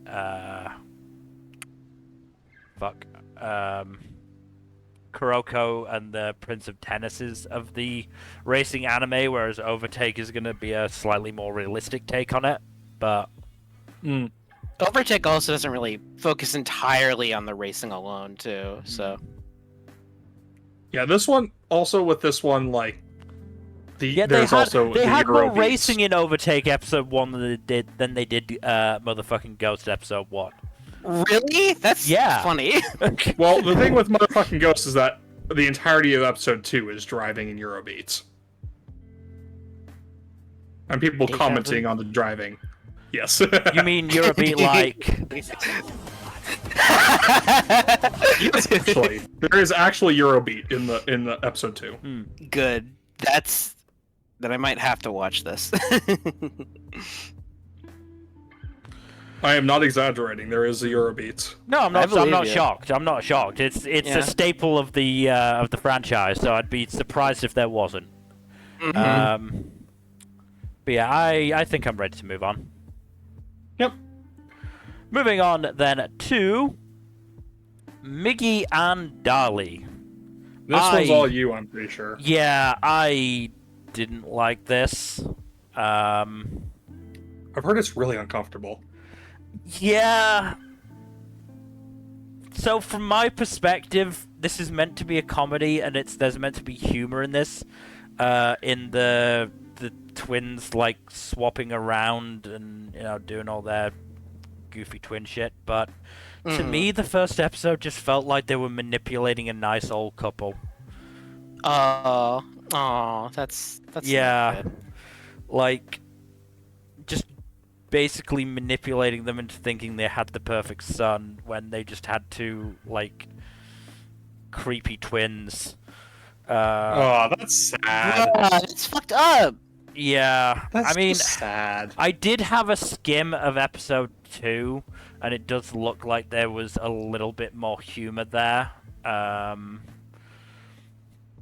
I think the premise was basically like they felt like the older couple were hiding something, and they found stuff that they thought thought proved that, and it turned out it was all a big misunderstanding. But yeah, I just can't get over that first episode. That first episode just felt really icky to me. Yeah, I get that. It's rough. Like as said, they like at one point the dad of the equation, Osamu, was like, "Oh, I wanna carry my, son on my shoulders," and they try and make that happen, and then because Osamu was an older guy, his back gives out, and they're kind of shitty about it, like saying like, "Of course he couldn't lift us. Why would he even try?" And it's like maybe there's an element of they'll get better and they'll actually appreciate their new parents, but it's just It sounds kind of icky, yeah. yeah. Like I just didn't see the humor in the situation at all. So I want to move on. I'm dropping this. Not even Murase and who's the other twin? I want to say Shoyachiba. No, Shunhori. Yeah, not even those two can save the show for me. So let's move on then to My Daughter Left the Nest and Returned an S-Rank Adventurer. I was honestly surprised about how much I liked this show. It's a pretty nice show, Yeah. honestly. I am disappointed that Ange didn't keep the short hair, but whatever. Honestly, the long hair that's- look works for her. That's a me thing. I like Yeah, short that's hair. Do you now? That's news to me. I know. I mean, there's Anja's friend who, with a bow right there who has the short hair. I liked the friends. The friends were very fun. Yeah. Just there. Wow, she really has some issues. She really needs to work out. Yeah, no. Should we The help? cast No, is good. let her get this out. It's fine. The cast is good. I really Yeah. like the cast. I mean, I've only watched the one episode. I'm guessing you've watched more, Jack. I watched all three that are out, just because it airs on Thursdays, and I don't Yeah. have too much on Thursdays, so... Did they move Makes it easy. past the basically what was most of the first episode of Ange tries to get to see Belgrieve and fails to do so? Do they at least diversify a little bit? Yes, they do. Anja manages to make it home in episode 3. Okay. That's good. Because I was sort of worried that they just keep hammering that gag. And while it was funny, this episode again very easily gets old. Yes. Yeah, like it's not really a big part of episode 2, Okay. and episode 3 is more like, oh, this is actually a big quest she has to undertake, and then she gets to go home. Okay, good. I did like the bureaucracy of the situation where it's like, I booked this time off. You can't force me to work. Yeah. God damn it, you played on my sympathy for human life. I mean, honestly, I think that works well in characterizing Ange because, Yes, like, it does. It does. Like, if she had just ignored it, it would have felt shitty. But the fact is that you're like, God damn it, people are in danger. I have to go. Yep. Stupid people being in danger. Give you empathy. But yeah, no, this one's a fun one. And it was a nice scene to end with Ange and Angeline and her party like properly getting to know each other. Yeah. I think Belgrave is a really good character. No, too. Belgrave was good as well. I'm interested to see, like, because obviously Angeline, made a big show of like, oh, he's Belgrave the Red Ogre. Well, I haven't heard of him. Remember him? He's a very big thing. Like, obviously, he was an adventurer 20 years ago now, so it's possible he, passed out of memory, but I'm, assuming that he's probably gonna, re-enter the adventurer world at some point. I believe he retired after he lost his leg over 20 years ago. Yeah, taking an arrow to the knee isn't gonna stop this guy. Yeah. So I do like that him being an amputee does not diminish the respect other people offer him in the slightest. No, I mean, the people in his village clearly respect the ever-living fuck out of him, and it's clear he can still fight. It's more of a mental thing, I think, more than anything else. Yeah. Because, we saw 8 years after losing the leg, he was still having nightmares about it, and he was very, self-deprecating when he did destroy that tree monster thing. So, hopefully he gets back out into the field and learns to respect himself a little bit more. But yeah, no, this definitely earned at least 3 episodes. Like this definitely was more fun than I expected it would be. And obviously, having the leads voiced by Saori Hayami and Junichi Suwabe is always going to work well. Junichi Suwabe is so good, and so is Saori Hayami. He just does the whole, aged adventurer done with this shit so well. Yep. He just does it so well. It's similar voice that he uses for his character in Thunderbolt Fantasy.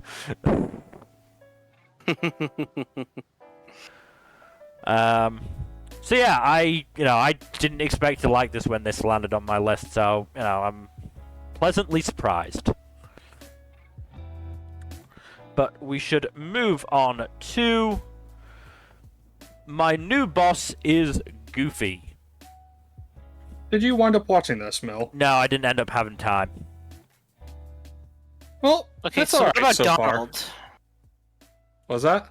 Where's Donald though? If the boss is Goofy, where's Donald?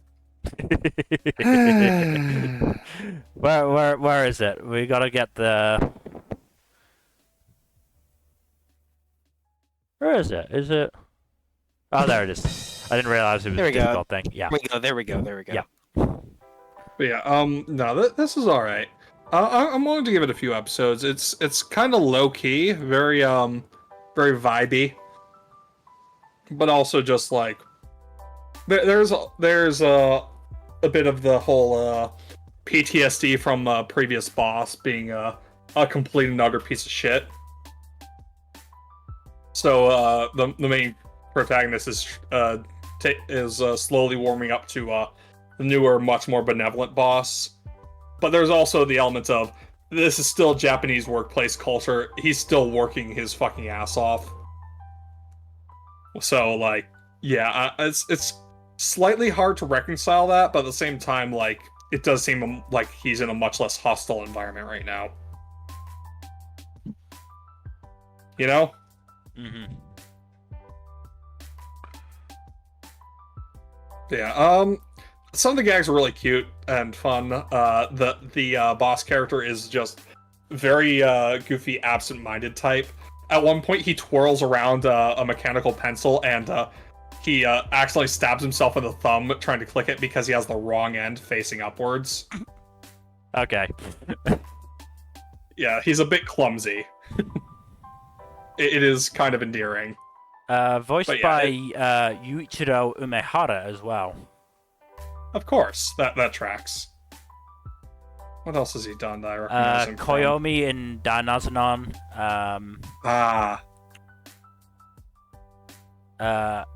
Usui in Revenger. What else? Oh, he's Goblin Slayer. Yeah, that makes sense. And he is also Noah in Ray Liana. Pretty Guy A in Kaguya-sama Ultra Romantic. Of course. Oh, and he's VJ in High Card. Mm-hmm. Yeah, no, he's a good Seiyu, so it doesn't surprise me that he pulls the role off well. Yeah, no, this is alright. Like I said, I'm giving it the 3 episodes, see how it does for me, but it has potential. Good. I'll let you know how I'm feeling about it in the 3-episode check-in, but if you want to check it out, Bill, I'm not going to stop you. We'll see how I'm doing in terms of time. I'm already watching. It does so come much across shit. to me. Yeah. Yeah, honestly, it does come across to me as something that is very much up your alley in terms of, like, filler shows on your list. Yeah, like I said, I'll give it a few more episodes. Alright, moving on then to our dating story, the experienced you and the inexperienced me. I didn't hear amazing stuff about this. So on the one hand, it does do an interesting thing of, like, showing, hey, consent is important, and, hey, some girls do in fact feel pressured to have sex with their boyfriends because that's what they think is expected of them, even if they don't really want to do it. And it doesn't really shame the female lead for it all that much. So that's a plus. On the other hand, the male protagonist is you know, a nerdy dip. There's not many other ways to phrase what Ryuto is. He's a nerd and he's a bit of a dipstick. The second episode does a lot to kind of remedy this and make it seem like that they can vibe a lot better by, you know, having them talk to each other about their interests and get along really well. And have them actually, you know, try to do nice things for one another. Even if Ryuto's friends are kind of also a little bit shitty, as, you know, bitter nerds who just feel like outcasts and all that shit. But yeah, I'm willing to give this one another episode, see if it stays the course that episode 2 set, because episode 2 is much better than episode 1. Okay. It also does give a reason for why Ryuto is so withdrawn, just like because of a harsh rejection he dealt with in middle school. Oof. But yeah, it will be interesting to see where it goes and if it can actually, you know, maintain a good romance, or if it'll just, you know, devolve into trash. Always a fun tightrope to walk. Yep. But yeah, we should probably move on. Okay, moving on then to Overtake. You were waiting to use that. Yeah, no, I was. Yeah! I like this. No, I really enjoyed this. Like, this might be my favorite premiere of the season. It's pretty interesting. I I'm very curious to hear more about this event in our I forget his name, our protagonist's life that caused him to have Koya. issues with taking pictures of people. Yeah, Koya. Yeah. Like, it was... Yes, it was sort of, like, overly dramatic the way it was done, but then, you know... I think that sort of added to the catharsis of him, being able to take the picture of Haruka. While I know I saw some people say it was kind of shitty for him to, you know, take that picture, I don't think he's going to publish it. I think that was purely, you know, mental thing of... That Did you watch episode 2? I haven't watched episode 2, no. Okay, then I won't say anything. But he probably won't publish it, no. Just something interesting happens with the picture later. But yeah, I like the characters so far. Fucking Kotaro is great. The mechanic for Komaki. And I liked his dad as well, as like this pretty calm presence. Yeah, he's cool. But there's also obviously tension with that other team. I can't remember the name of it. I forget the name, but with Yeah. Toshiki specifically, who Yeah, he's yeah. the team that got first and second place, basically. Yep. Sasuke's pretty fun though. Yeah, no, he's so over the top, and it's kind of great. He's very, very fun, very charming. I can see why the girls love him. I'm honestly not surprised that Toshiki is kind of like done with bullshit, because he's got to put up with that all day. That's the thing. Like, that's partners, so it's like he has to deal with a lot of bullshit because of him.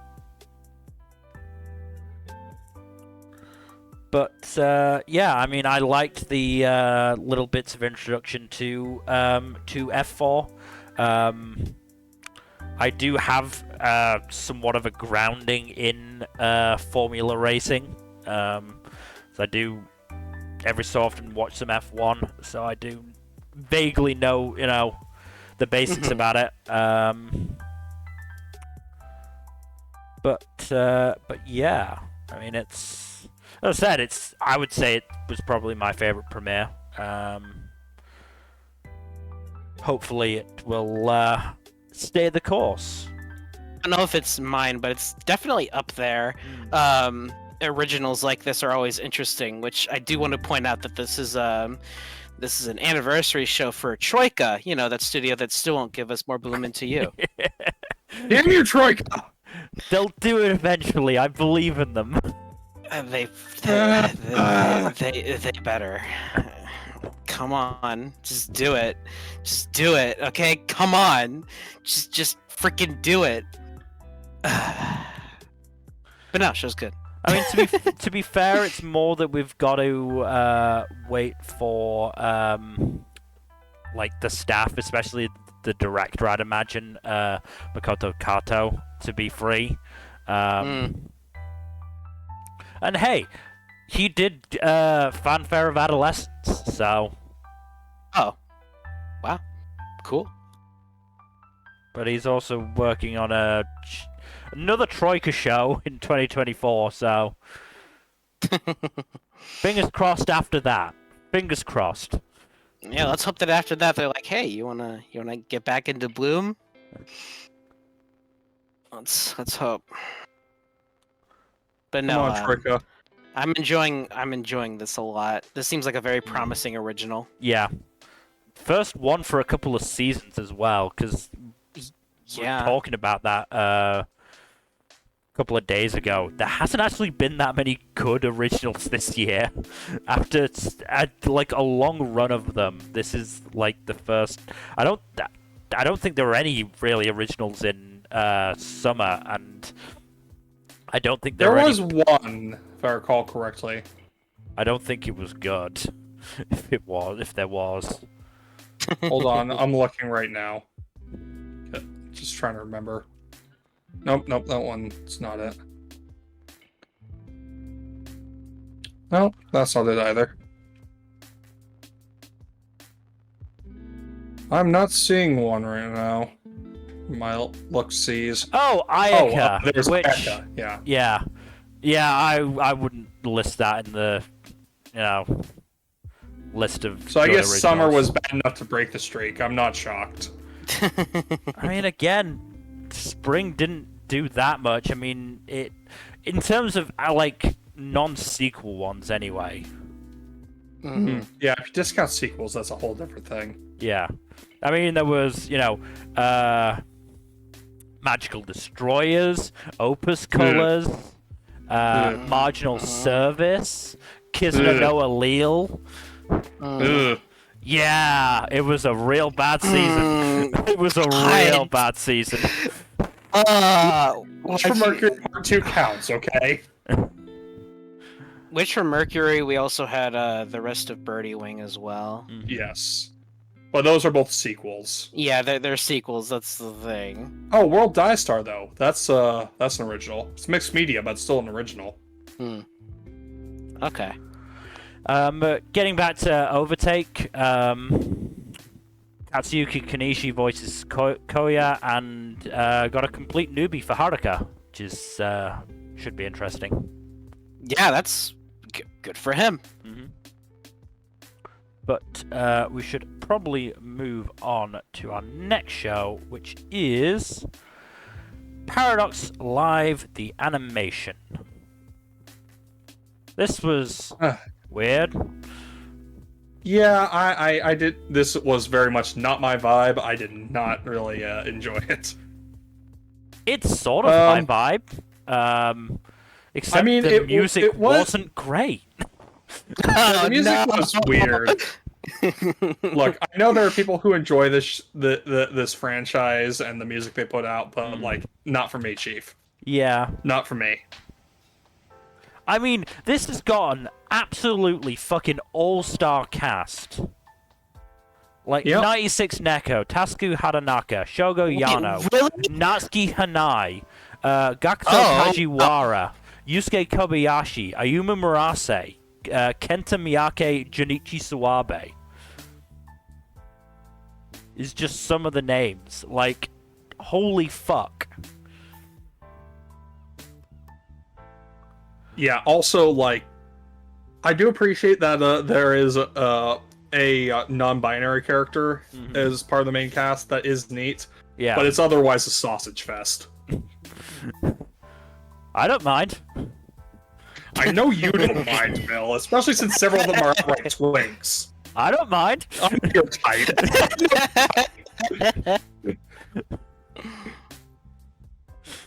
But yes, not like. I think it's just introducing Give me every character that Shogo Yano voices, and I'll be happy. He pretty much voices nothing but twinks.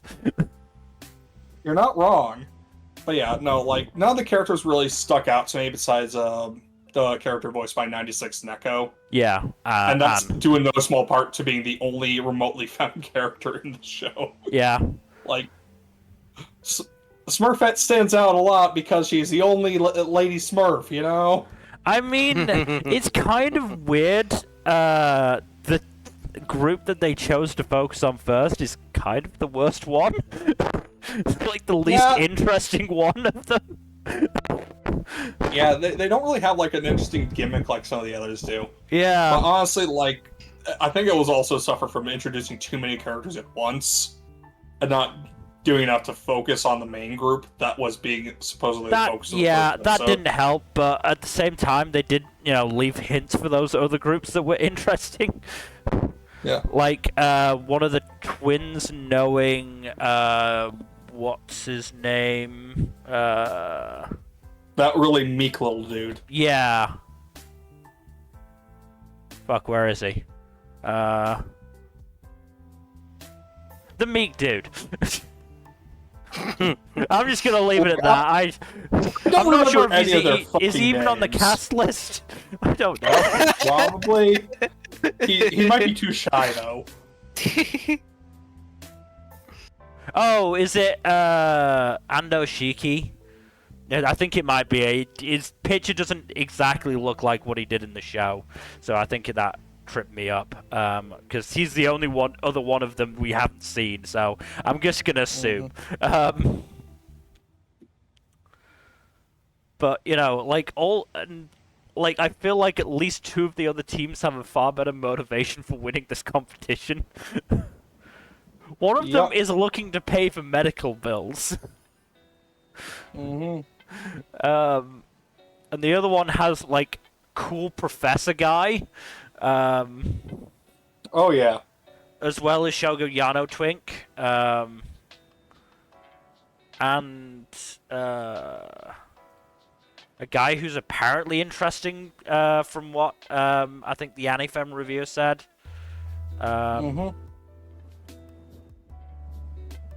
Where is it? But yeah, it was really the music that I think hurt this, because the 2 songs weren't great. They really weren't.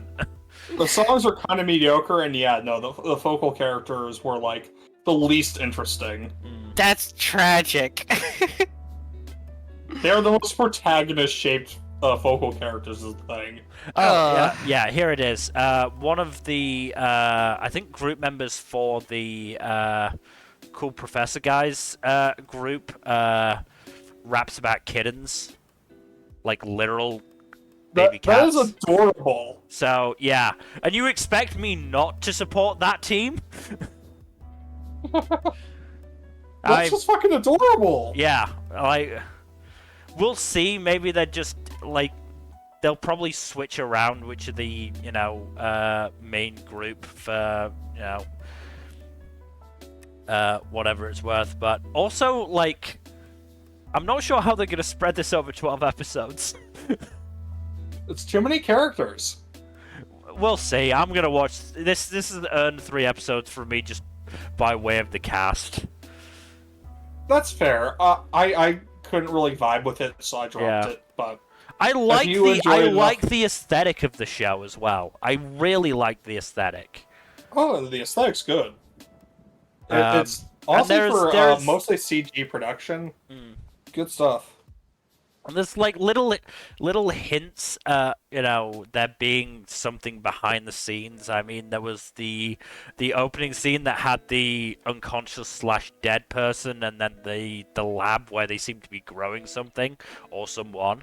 And then the last scene where Alan seemed to be struggling with, I assume, taking this metal that can create illusions into his body. I imagine that probably wasn't good for him, but that's just me.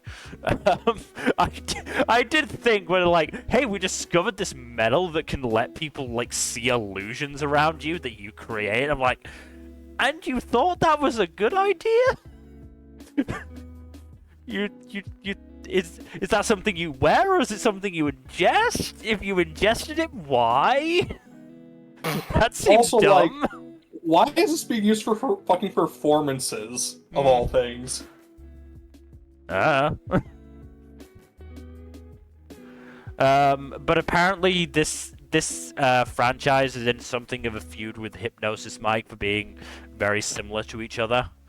I mean, yeah. And I'm fairly sure a lot of the people I've seen have been saying Hypnosis Mike is kind of better. I have seen season 1 of Hypnosis Mike, and I did enjoy it. Not enough to watch season 2, at least right now. Yeah. But it is pretty fun. If I end up dropping this, I might just go and watch that and see what it's like. just I think give it a shot. It seems like you might enjoy it, actually. Yeah. Because it sounds very similar in sort of style to Visual Prison. It is less vampire-y. I mean, yes, less vampire-y, but insane singing groups, basically. Yeah. the music's pretty good in Hypnosis Mike, in my opinion. But you know, it's music's subjective, so. Music is like the most subjective thing. I Yeah. swear. Yeah. That and taste. Mm-hmm. Anyway, let's move on to the thing that got added like at the start of the stream 2 hours ago. Pluto. Yeah, so this one is based off of a manga by Naoki Urasawa that was a readaptation of part of, I believe it was Tezuka's work. I don't remember which manga. I think it was like an arc in Astro Boy or something. Yeah, Astro Boy. Also, why did Urasawa write a manga about Mickey's dog? I mean, shouldn't this be like attached to my new boss's Goofy?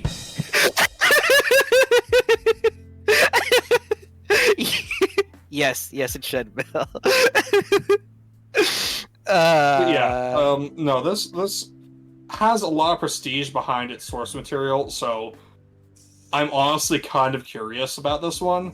It looks gorgeous. Monster is one of my favorite anime of all time.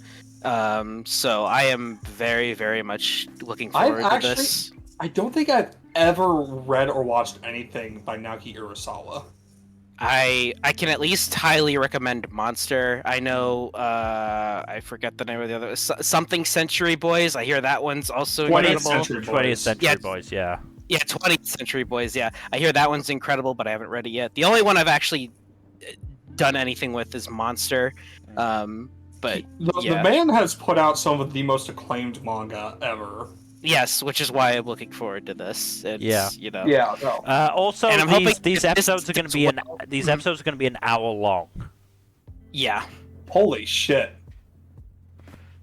But it's also only like 8 episodes, I think. Yeah. Yes, it's 8 episodes, hour long a piece. So Yeah. I don't know if it's going to be like released weekly or it's going to be released all at once or It's what. probably going to be all at once, knowing Netflix, but we'll see. Fucking Netflix. I'm hoping that if this does well, then, you know, they'll adapt more of Urasawa's works, you know? Yeah, But hopefully. we'll... Honestly, I am shocked that 20th Century Boys has not gotten an adaptation at this point. It's been around for a Same. while, and it's like one of the most acclaimed manga ever. And yet you don't Same. see anything about it getting an anime. Same. That should get one. Monster doesn't need a new adaptation, but I'd very much like one, just because the original one's just a bit old, you know? But Yeah. I'd like... I think all of Urasawa's work should get adaptations. Mhm. And good ones. Agreed. But yeah, highly looking forward to this. This has the potential to be anime of the season, at least. So, It has the potential to be up there for sure. yes. But yeah. Alright. Moving on. Moving on then to it's another video game based one. It is Protocol Rain. I actually liked this. Okay. Oh. Some people have been kind of down on it, but like again, like hints of trauma in the main character's backstory and like all like fucking overdone. But fuck it, I like get intrigued when there's trauma because that means the character is actually interesting at least. Mm-hmm. There's something interesting about the character, and you know something for the character to work past. It's for Overtake. There's, I think also people were shitting on the fact that, well, the animation isn't amazing, but, fuck it. But they really, nailed the style of the game, which is meant to be like, this, like, I think, like, 2000s shooter, maybe earlier, I'm Probably not sure. Counter-Strike or some shit. Yeah. Like, they do nail the vibe of that, so good for them. I think there's some good chemistry between the people that look to be the main quartet. So, yeah, I can definitely say I enjoyed this, and I'm definitely going to watch some more. There was a little bit Okay. of contrivance that the first time this guy like logged in and played the game for 3 years, his old gaming buddy happened to be on at the same time and joined the same game. But yeah, whatever. I don't care. I've accepted worse from anime. I've accepted worse coincidences. Yeah, I'm pretty sure. Oh god, what the fuck was it called? I mean, Recovery of an MMO Junkie had like everyone in the party in like the same city. That is just wow. Similar It's with hilarious. Yamada-kun, to be fair. I think Yamada-kun was as bad though. It was still pretty bad, but not that bad. I mean, to be fair, Yamada-kun was a case of, like, people being added who weren't, like, known in real life, basically. Yeah, that as well. But, there's still a certain extent of, oh, these people could be from all over the world. No, they're from the same city. That's just very funny to me. And I do like that there was at least some attempt to respect Shun's decision not to play the game, even if clearly he's doing it for a stupid reason. Because the basically what appears to have happened is his dad died and his sister became disabled, and that seems to have turned him away from the game, and he seems to be like not living his life properly as a result, in trying to get a good enough job to look after his sister. But yeah, I'm interested in seeing where it goes. I forget. What is this based on, if anything at all? I think it's an original. It is an original. Okay, cool. Yeah. Huh. Cool. It's by the same studio that did My Life as Inukai-san's Dog. Oh. Also the same Ooh. studio that did Kuroitsu-san. Huh. Huh. That's a real Huh. flip-flop. What the hell? What the hell? Huh? Alright, That is well, so wild. Yeah. look, you gotta start somewhere, right? I mean, if we're going by the good, bad route, then this one should be good. Because it was Inukai-san, it was Kuroitsu-san, Inukai-san's Dog, and then this, so Yeah, so let's... hopefully that track record sticks. Plus it's an original, so, Yep. Mm. But yeah, I'm definitely going to give this some more episodes. Moving on then to Ragna Crimson. So this one's the fun kind of edgy. Okay. And it's not hurt by the fact that the two protagonists have very different styles. Like Ragna, the first protagonist, is very much like honestly, like he starts off as a very just earnest, kind dude who is happy to live in the shadow of his younger basically hero in training, whom he's tagging along with. He has a very nice, wholesome relationship with her too, which is really nice. Whereas Crimson is very much has a very what's the word for it? Crimson is very extra and very entertaining for that. Okay. Like, also, I'm pretty sure Crimson is some sort of gender fluid. Alright. Oh. Interesting. Because, like, at multiple points, they're identified by different genders, both male and female. And they have a very androgynous presentation overall. Fair enough. Hmm. So, yeah. but the whole premise is based off of, like, Ragna's future self is a broken, lonely, miserable man who has the opportunity to send all of his powers and memories to his past self to avert all the tragedies that have occurred over the course of his life.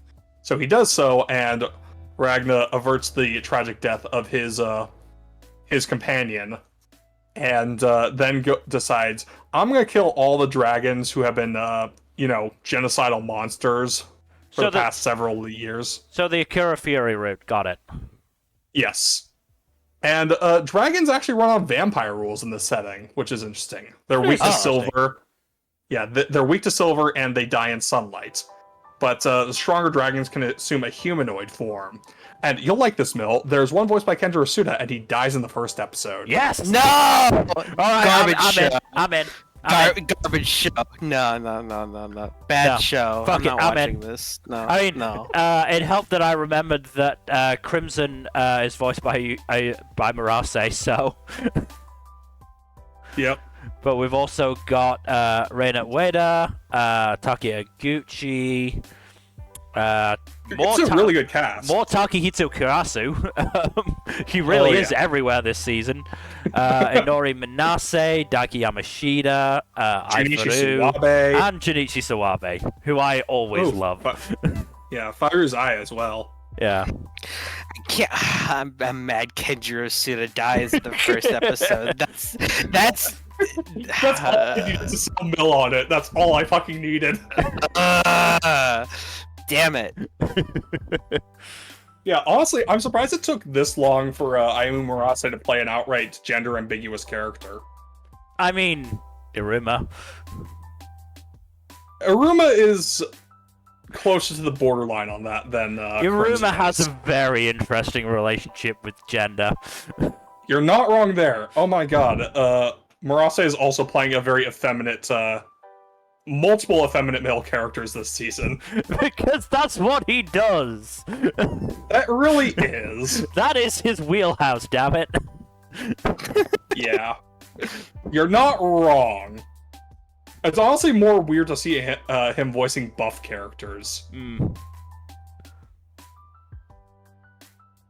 But yeah, no, this is good, though. I am very much enjoying the edge. It's not too edgy, which helps a lot.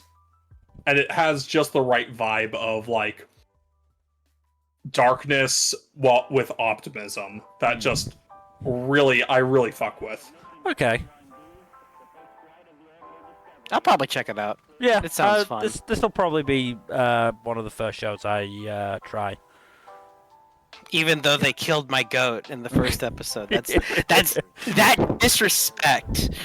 How dare they? I'm so happy. I knew that was all it took to get you interested in Mill. All it fucking took. Like I said, Murase was already doing a pretty good job of that, but that has sealed the deal. You're so awful. predictable, Mill. I am.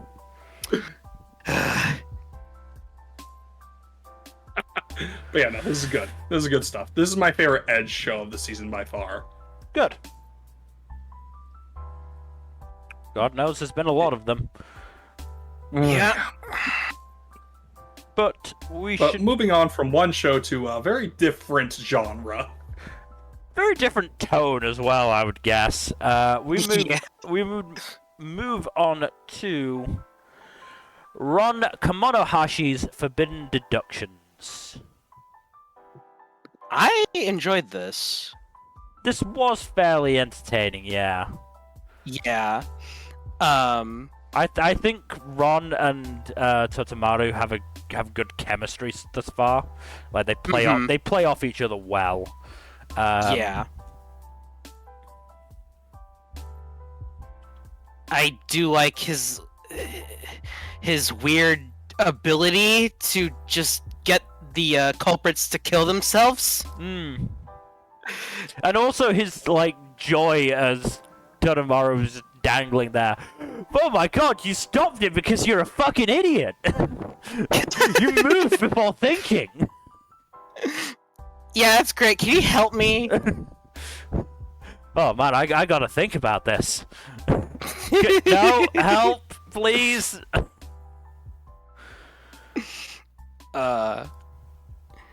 Yeah, an interesting little dynamic there. I want to see where that goes. Yeah. Did you watch episode 2? I have not. No, I haven't watched any episode 2s. Okay. Pretty similar, just kind of building up their relationship a bit more. An interesting little mystery that round in that episode involving a piggy bank. Ah. Yeah. Oh god, that'll go everywhere if he forces it to kill itself.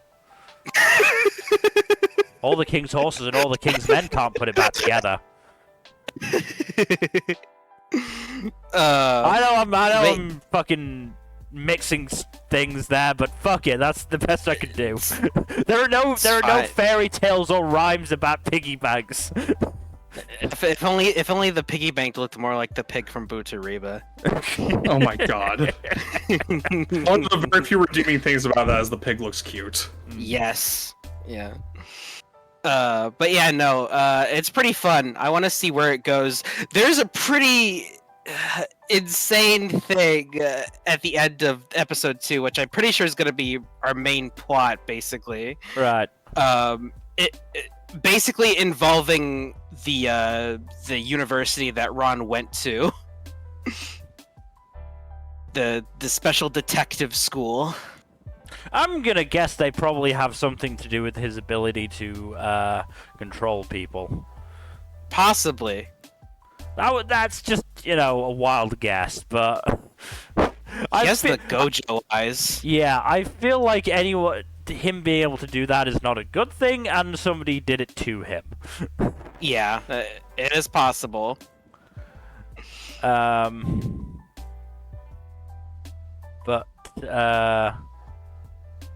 yeah, no, it's good show. Interesting. Yeah, I'm enjoying. Looking forward to seeing more of it.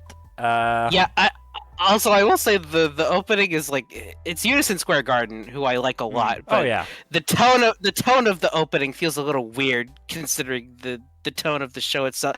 It's weird. It likes to play a bit with its tone because sometimes it's a comedy, sometimes it's an actual mystery where someone's dead.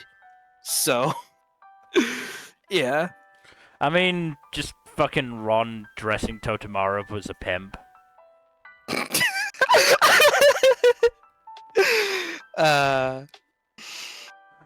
Pretty wild. But yes, we should move on. We're actually making good time. On to... we might get under 4 hours. I think we will get under 4 hours at this point. Fingers crossed. Unless we take an absolute age with some of these shows. I mean, I know Number's going to want to spend 20 minutes on Uma Musume, but... just 20? You can go higher for the other streams. We'll see. I'm pretty sure for the year-end stream, we're just going to devote an entire hour to it. Let's go. Moving on, though, to The Saint's Magic Power is Omnipotent Season 2. Honestly, this has been pretty good. I do like, say, actually being like, I need to get rice. I don't have rice here, and I need it. I need it in my fucking bones. That's a fun idea. Yeah, no, it's very funny. And what makes it even better is that, like, the moment she finds out that some traders at a port town have rice as a product, she's like, I need this shit, please. Please. Oh, well, you saved the life of one of our crewmates. It's the least we can do. Yes! She immediately gets to, like, as soon as she has the rice, she immediately gets to making a bunch of Japanese rice dishes. Because why wouldn't she? No, I understand. I'm also a big fan of rice. Mm-hmm. Now, what does also add complications is that in her quest to obtain this rice, she helped save a dude's life from a pretty nasty injury by giving them a high-tier potion that she made, and it's like the captain of the crew of this person was like, wow, this is a very, very high level potion. I'm gonna have to investigate this and see who made it. Say was in disguise at the time and she passed it off as a gift she got. That's like, I'm going to have to investigate this potion because this could be a very big thing because it's not common. See, this is how you handle potions, people. This is how you handle fucking potions. Actual consequences and implications, damn it. But yeah, no, this is a good start to the season, I'd say. Good.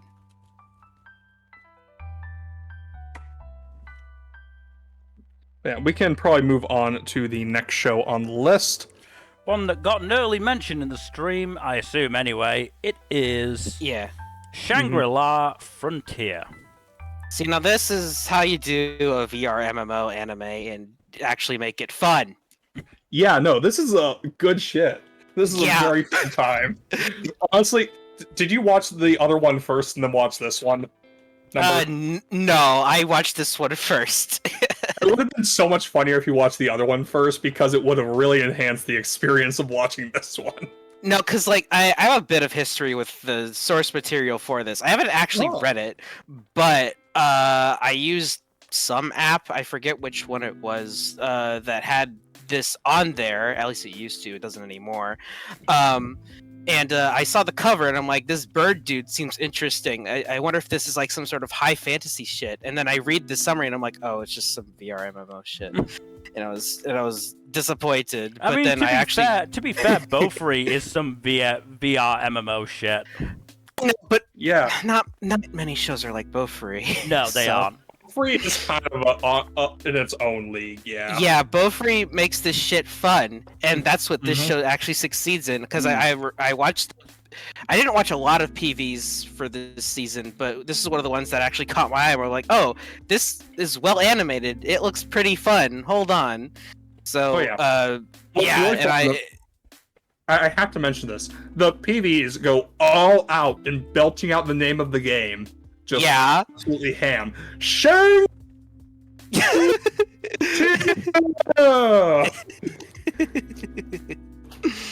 haven't done that in the show yet, and I need them to do that. Same. Yeah, this shit's really, really fun. I think this is actually the first show of the season I watched, now that I think about it. It came out the first weekend of the season, so I'm not too shocked. Yeah. I think the first new show I watched this season was either S-Rank Daughter or Frieren. I intentionally put Frieren off as like the last thing I watched because I wanted to save, arguably the best thing for last. It's hard to argue it, honestly. Especially after watching some of the shit that I watched. Ooh. But yeah, no, this show's very, very fun. Whole premise being this dude loves playing garbage. He loves his garbage games. And then the shop owner's like, hey, why don't you try a good game for once? And then he tries this good game. And also, this is also so that he could play the same game as this girl that likes him. I do like the shop owner just being an absolute wingwoman and trying to help out the girl. Unfortunately, some complications come from that because she can't freaking find him in the game. Because he's in the first town. Because he was like super over-leveled after fucking around the forest for a day. Well, that and also because of one of his classes or whatever just automatically lands you in a random location. So he just kind of fucked around there and kind of grinded because he wanted a special weapon. And it's basically him dissecting this game, figuring out what works about it, and it's pretty fun. Yeah, honestly, this is a good showcase of what it's like to go from playing and or watching something absolutely garbage, and then going to something actually really good. And just the contrast between those two. Yeah. Also, did you watch the second episode? Yes. Yeah. I do love Sunraku inadvertently playing Wingman on accident. Yeah, that was great. That was awesome. A really good gag. But yeah, I do love also his reasoning for just like picking the bird mask. Like, I want to sell all my fucking armor and clothes right off the bat. I don't want people seeing my fucking face when I do it, so I'm gonna wear this wacky ass bird mask. I mean, it works. I like it. It I works. like. It's I like the bird mask. Same. I just think his reasoning is so fucking funny. Oh, And I do like that the adventurer dude he sees in the second town entrance immediately clocks what he did too. Yeah, that's great. It's like that's a common thing that happens to new players. So it's like, hey, yo, the inn is that way. Yeah. It's like, oh yeah, he probably sold off his clothes because all his armor because he's an agility build. Hey, go to the inn before you die. Yeah, production values are fantastic. The show looks and sounds great.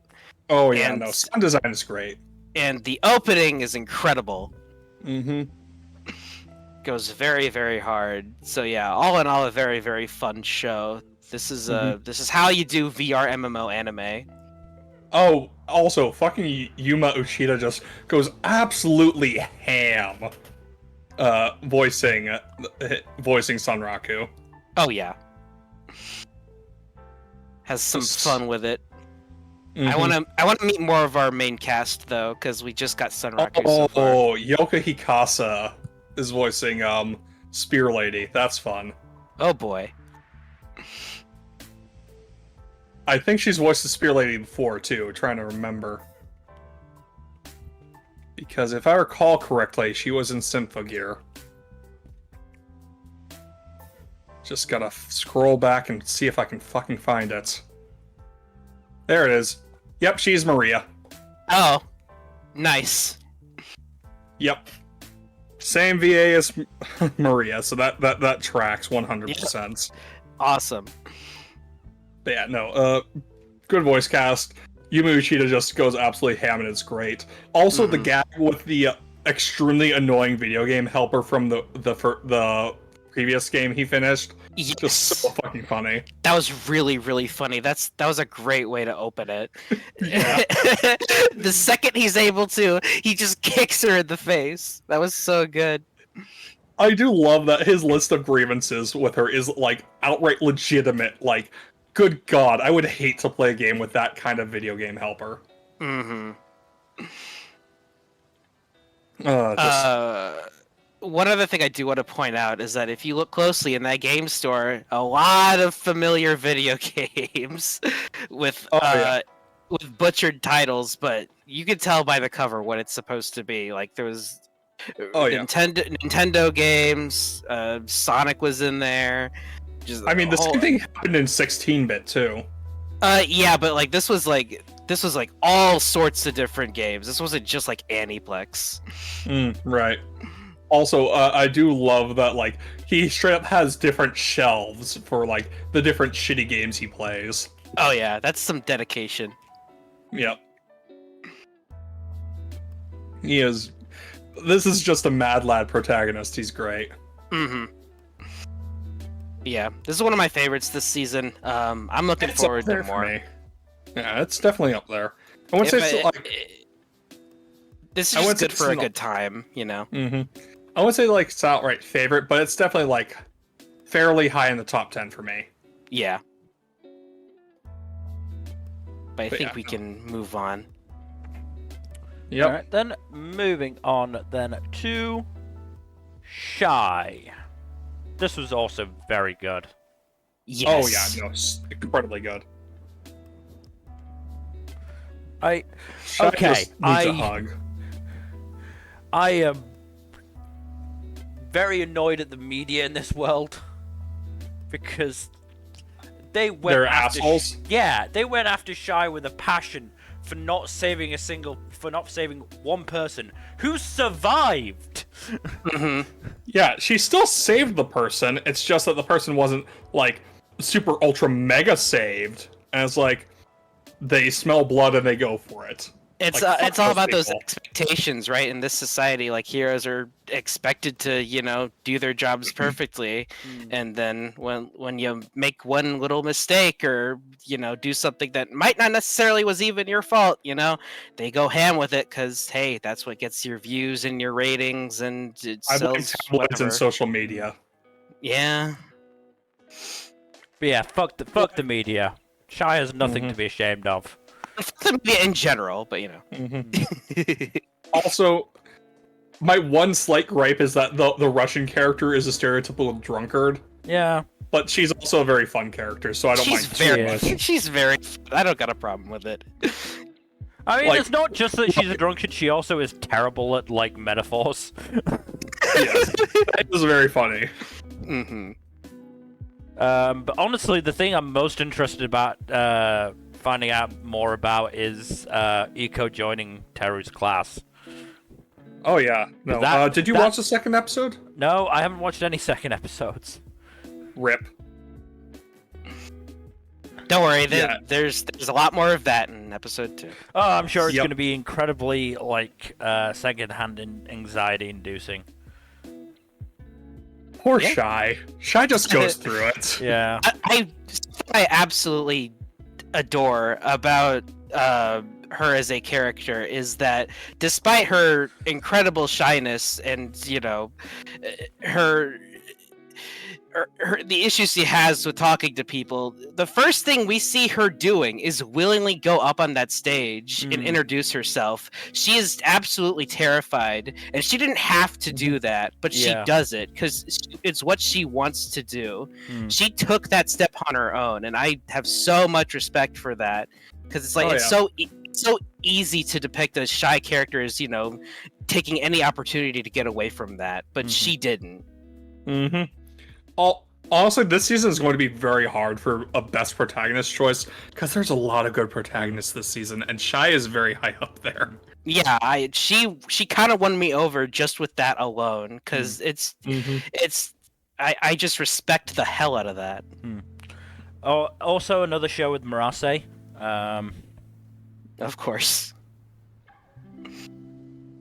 Another very feminine-looking character as well. And Miki Shinichiro voicing a character called David Wonder Jones. Of That course. sounds like my favorite hero. I imagine he's David- probably the American one. It'd be really funny if he wasn't though. Yeah. I did kind of find it weird that every country has one hero. There are some big countries. Like the United fucking States or Canada or Russia. Yeah. Or China. Oh god, imagine being the hero for China or India. I'm fairly sure Murase is the hero for China. He has a big weight on his shoulders. Yeah. Tiny twink shoulders. Also, that little blonde boy is sus as fuck. Not the brother, the other one that was smiling at the fire. Oh yeah, super sus. Stigma. Yeah, super sus as fuck. Oh yeah. That alien leader later looks pretty interesting though. Also slightly sus. Yeah. Not nearly as sus as the blonde boy. No. No, of course not. But she absolutely sus. I'm not Absolutely. sure I Oh, trust of course. Unilord. I don't either. She doesn't. I don't know. Something sus about all this. Yeah. Also, interestingly, they don't really explain anything about how these heroes came to be, or what where they get those special bracelets, or what the fuck their little shrimp people are for. Or Clearly, what their superpowers are, really. yeah. Clearly, it was started by a shiny baby in China. Nmbr. Okay. Yeah, like I do wonder what their respective powers are because like Shy only seems to show basic like enhancement type powers beyond the tech stuff she has on hand. To be fair, she is also a new hero, so it might Maybe be that she'll she's just develop more limited. powers. Yeah, it might be just be sure- that she's limited for now. I'm sure she'll awaken to crazy shit later, probably. Yeah, maybe. She'll We don't know manifest what the all power their of abilities super anxiety. Make your enemies too shy to fight you.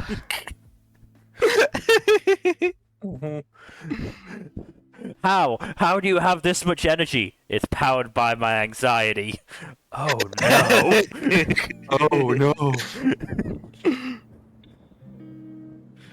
No, this is also up there in terms of my favorite premieres. Oh yeah, Yeah. no. I think this one actually broke into my top 5. Yeah, this is a very, very strong premiere. I like this more than I expected. So I think this and Overtake are probably close to the top two. Not sure what else would get up there. I'll go into my top 5 once we're done with talking about the list, but a lot of good premieres this season. Yeah. And let's move on to another one with the sequel, which is Spy Family Season 2. I fucking love that they started the season with a chapter where Yor gets shot in the ass. Yeah. One of my favorite side chapters. It's just so fucking funny. Poor Lloyd just had no fucking idea. No, he really didn't. He was trying his best to make his wife happy, and he could not do it because she was dealing with being shot in the fucking ass. Yeah. Yeah, no, this season is going to have some of my favorite manga content, including the much anticipated Yor centric arc. finally, we've waited 1,000 years. Hope you're ready to get onto a boat. Cruise ship. Yeah, good old boat arc. Honestly, like, good boat arc though. Yeah. Yeah, no. This is just like really good season opener. Second episode is the one where Bond tries not to die, which is also a fun chapter. Oh no. That was so funny. Poor Bond. Poor Bond, but so funny nonetheless. Best boy. Yeah. Yeah. No, I also just love Anya and Frankie's dynamic. It's a good dynamic, honestly. Good old Uncle Frankie. Yeah. Also, if Anya would be absolutely unstoppable if it wasn't for the unbearable burden of being 4 or 5 years old. Yeah. Am I wrong though? No, you're right. I mean, even with that handicap, she manages to home alone the waiter. Yeah, which is just absolutely great. Also, Yor just shrugs off blowfish poison. She's got a strong constitution. She's got a strong constitution. It's just a painkiller for her, which is just absolutely incredible. No, this is more good Spy Family stuff. Honestly, you can't go wrong with Spy Family. It's just so good. Yeah. Yeah. But yeah, no. Moving on though to another top tier show this season, Stardust Telepath. It's another very socially anxious girl. Yeah.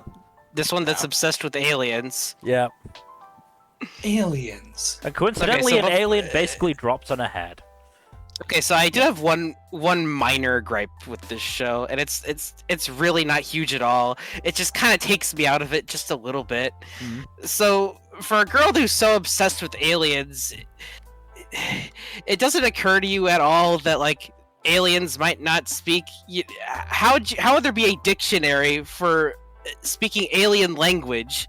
Does it not occur to you that this alien might not be, from that planet from which this book is derived? I mean, it might be like a general alien language, like, English is a general language for Earth.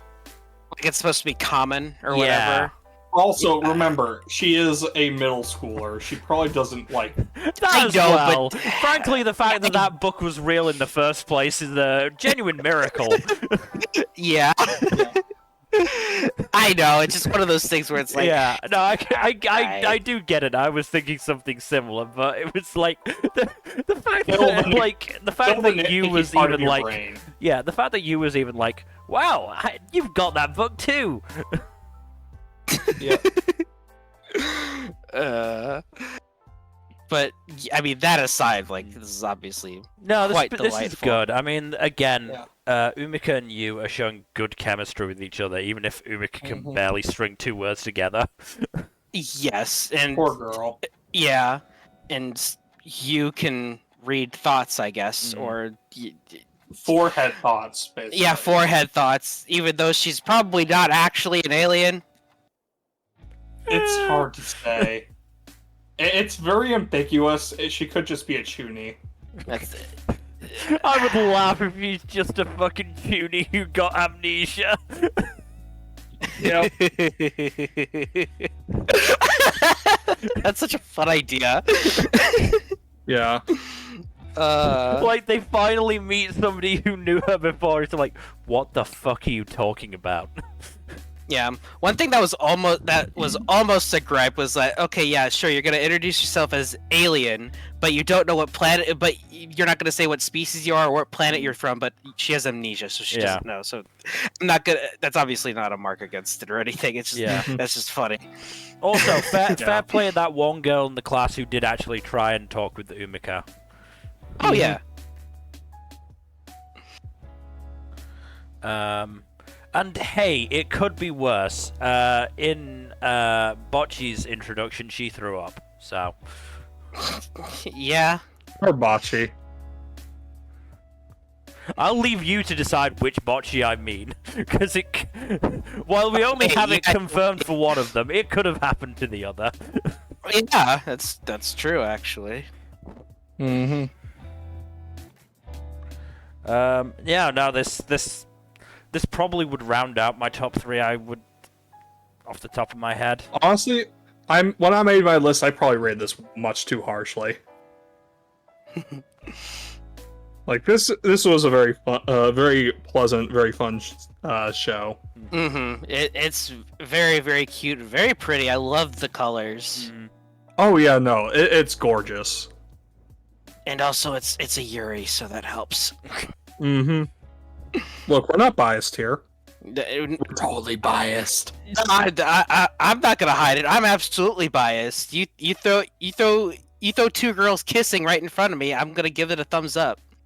Oh no, I agree. You do know that 100 Girlfriends does also have girls kissing, right? It gets my thumbs up, but that doesn't mean I'll watch it. Try. It was a try. But no, I like this one a lot. Very, very good, very cute. Oh, the other thing about this show is it stars Shiki Aoki, who is trans. Oh, nice. Nice. So, I believe, yes, trans man. So, yeah, cool. Anything else? I don't think so off the top of my head. I don't think so. Just a very, very good show. A lot of potential in this one. Yeah, it's a very nice, pleasant show. Yeah. Moving on to La Viva Resistance, Tearmoon Empire. French Revolution Isekai Edition. This is a fun one. There's straight up a gag in the second episode where Mia dreams of herself being chased by a chiified guillotine, which is just much funnier than the beginning of the first episode. I wish politicians in this world had dreams like that. Unfortunately not. But yeah, no, this is a fun one. Very much an example of like. So this is the third and final show that has the whole premise of getting past memories traveled back in time to prevent a tragedy, and in this case, Mia is trying to prevent the revolution that would get her executed, and that comes as a result of her country having a gradual and severe downfall in fortune. So basically, like, she's taking measures to preserve her life, but also preserve her country, and she is basically failing upwards in the minds of people as a result, because people are attributing a very different motivation to her actions than what's actually going on in her head. But yeah, it's pretty funny, and I do think Mia is a fun protagonist. Not like some of the top tier protagonists this season, but she's still a very fun protagonist. Okay. And I do think, like, the story has a lot of potential to be very, very interesting. Second episode does go into a lot of like, well, not a lot, but a little bit of like what could precipitate the collapse of a kingdom, like the one she's in, and it goes into like famine, plague, financial mismanagement by the nobility, even like the ones that are relatively benevolent, like the new version of Mia is. Like she has to indirectly outright shame some nobles into contributing to the construction of a hospital for the lower class. So yeah, nobles are not exactly portrayed as the best types of people. That's. I mean, it's never a seen that show. before. It's a show with a guillotine in it. Yeah. I wouldn't expect any less. Like this show would not be remiss in like saying, hey, nobles are kind of shitty, because nobles are on average pretty shitty. Like that's not a revolutionary statement in and of itself. But yes, Mia is still a fun protagonist. I am interested in seeing how she is developed, as well as the supporting cast, because so far she has inadvertently managed to win the loyalty of her of two major characters, her finance minister not finance minister, but a guy who will most likely become her finance minister, and the maid that she designated as her personal handmaid. But yeah, so far so good. I am looking forward to seeing where this goes. I would definitely recommend at least giving this a try. Okay. Alright, moving on then to Tokyo Revengers Tenjiku Arc. Way to start the season off with a fucking bang. I unfortunately forgot to watch this because it's on Hulu, so... I don't blame you. I was like, for the past several days, I was like, I know I'm forgetting to watch something, but I don't know what it is. It's like, oh right, Tokyo Revengers. Should probably get around to that. And then I realized, oh, there's 2 episodes out, but I only watched the first episode. It's okay. like, because Hulu is a bitch. Yeah. Who is a bitch? But yeah, I'll obviously catch up before 3-episode check-in. But yeah, I mean, based on what the season left off on before, I'm sure some intense shit going on. Oh, absolutely intense shit going on. I will say there's a very spoilers, so you don't have to hold back. So there's a very funny gag with not a very funny gag, but a pretty funny gag in the premiere, at least, with the leaders of I think it's the 4th division, who are a pair of twins, and Takemichi mistakes one for the other, and one of the captain is the smiley one, and he's a very cheery guy who's also kind of a nut job, and the other guy is a very angry looking dude who's actually just a really nice dude underneath that. He just has a very grumpy demeanor. So he's like, get your asses on the bike. We need to get you to the hospital ASAP. Hurry the fuck up. This is for your health. Okay. Yeah, it's a pretty funny contrast. But yeah, the arc starts off with a bang where all these the members of this new gang are just like beating the shit out of Tomon members, and just like swarming them out of nowhere. It's like a calculated assault because, of course, our favorite fuckface in glasses is back at it again, being a fuckface. Yeah. But yeah, I am very curious as to where this arc will go, because like there's already they've already introduced all the big names in the new group. I have forgotten most of them because they all got introduced in the first episode, and it's like, nice. How am I supposed to remember all these names again? They just fly by real quick. and most of them are only on screen for a little bit.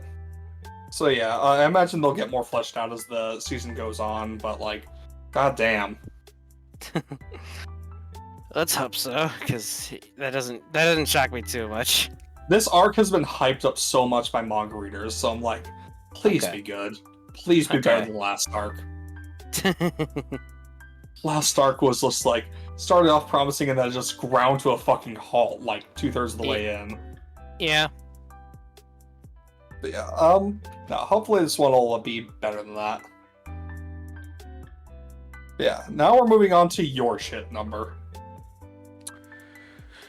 Moving on then to Uma Musume Pretty Derby Season 3. I've waited so long. Okay. Yes, of course. Yeah, this is a racing show, so I'm just saying they gotta do the Eurobeat just once. Just come on. But no.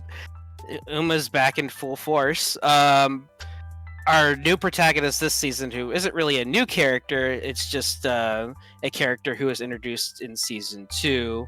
One of the a younger character who looked up to the protagonist of that season. Her name is Kita-san Black, and she made her debut, and she's a lot of people are liking her, but she has some confidence issues.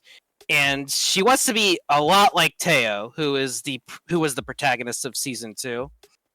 She wants to be a lot like her. She looks up to her a lot. And I'm assuming that a lot of this season will be mainly about her finding her own identity. Because, you shouldn't want to be exactly like the person you look up to.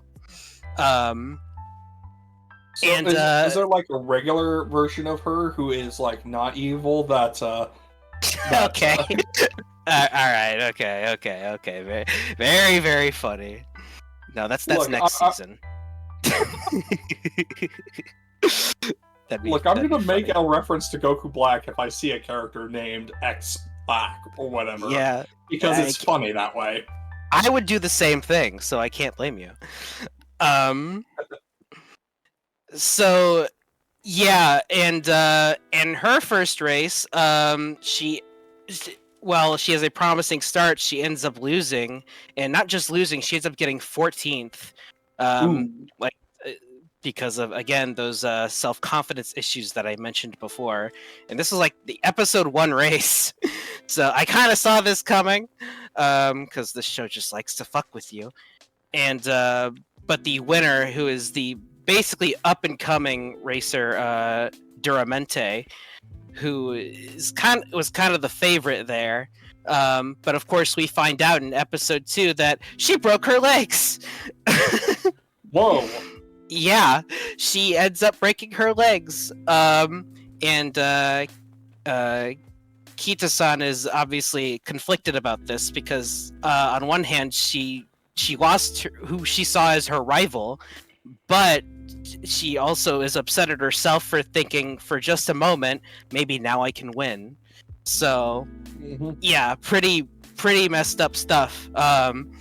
But she, after talking to one of the supporting characters from season 2, she's able to figure out that she doesn't just, instead of focusing on what can't be, focus on what you can be, and make it show the people that it doesn't matter if she was going to be there or not. Show yourself off, basically. Prove to them that you have what it takes, and of course she ends up winning. So nice. Very, very good introduction. I like Kita-san a lot, but I do need her to grow on me a little bit more. Now, you mentioned... Mm-hmm. Oh, sorry. That's fine. Go ahead. You mentioned that it's a new protagonist. Does the whole cast rotate every season, or just the protagonist? So far, the protagonist has rotated. In season 1, it was Special Week, and in that season, Tokai Teo was introduced. Season 2, Tokai Teo was the protagonist. Kita-san Black was introduced, and in this season, Kita-san Black's the protagonist. So if there will be a season 4, it'll probably be a new character who shows up, but we'll Okay. obviously need And to see. do the old protagonists stick around, or they just dip after their season? Oh yeah, they're just straight up supporting characters. Okay. Yeah. Interestingly, a character from season 1 who ended up traveling overseas, we see in season 2, who communicates through a tablet, but in season 3 she's back again. Oh, So neat. just a nice little detail there. But yeah, Teo is still around, and she's sort of like not really a mentor figure, just someone who's there supporting Kita-san. Neat. But I like how the cast does stick around. They just get less focus. But featured very prominently in the opening are 5 basically new characters, except for Kita-san herself and Satono Diamond, who's Kita-san's best friend, who I don't think has made her debut yet, which is pretty interesting because she's we don't see very much of her, even though her and Kita-san are inseparable. So I'm curious to see how her actual debut will tie into things. Yeah, all in all, really, it's Uma Musume is the same as ever. I'm really enjoying it. Just like I said, just throw some Eurobeat in there, and you'll get a 10 out of 10 from me. Of course. Yeah, of course. But we can move on. Alright, moving on to Undead Unluck. This one's also you number. Okay. So, as mentioned previously, I do actually have some history with this, the source material for this. I read a fair chunk of it, not a lot, probably around 50-ish chapters, maybe more. See, the first chapter of this is not good. It's just straight up not very good. Well, And, I mean, let's just share the fact that the literal cover page, literally the first thing you see, is the main male character groping the main female character. Yeah, it's unfortunate, and that is how her power is triggered. So, yeah, that's one thing about the show that I really, really do not like, and it doesn't go away as far as I know. I've heard people say it does go away, but still, the fact that it was even there to. So basically, what I've heard is that it was very much an addition made by the original editor, who was replaced relatively early on, and after that it stopped. What the fuck is with jump editors? What the fuck? See, that doesn't make much sense to me, because then how does she use her power? if that's removed, that doesn't make much sense to me. From what I understand, I have little familiarity with the series, if any. Right. She just needs to be in close proximity and/or physical contact with someone for her power to trigger. Yeah. It doesn't have to. Like, the more intimate the contact, the stronger the triggering is, but, like, does not have to be inherently sexual contact. Well, for it to no. trigger at all. Yeah, that's shown right from the get-go, but it's usually ends up being sexual contact. I wonder why. Yeah, gee, I wonder why. The thing is, it's like episode 1 pretty much depicts Andy as kind of a creep, even though I know he's not. He's actually a pretty good dude, but because of how this mechanic is used, it makes him seem that way. Yeah. It's just. I mean, hey, I dropped it after a chapter. Yeah, I mean, I stuck with it for a minute, and even after getting past the whole, the unluck thing, I'll just say, I just got bored, to be honest. I just stopped being very, and I think ironically, because of the first episode, I think I figured out why. I just really don't like the pacing. The pacing's very weird in this show. I think I remember that as well. Yeah, it just throws you right into it. One thing I do like about the first episode here is that it actually begins with, like, sort of like a small adaptation of the manga she's reading. And then that concludes, and then the next thing you see is her about to kill herself, and Andy's just there. Andy just happens to be passing by, and he's just there, and they do their introduction, and it just moves at such a weird pace that just like I just don't like it at all, and I think that's part of the reason why I fell off of it, because like a certain turning point happens in the manga that I just didn't give a shit about because it just happened.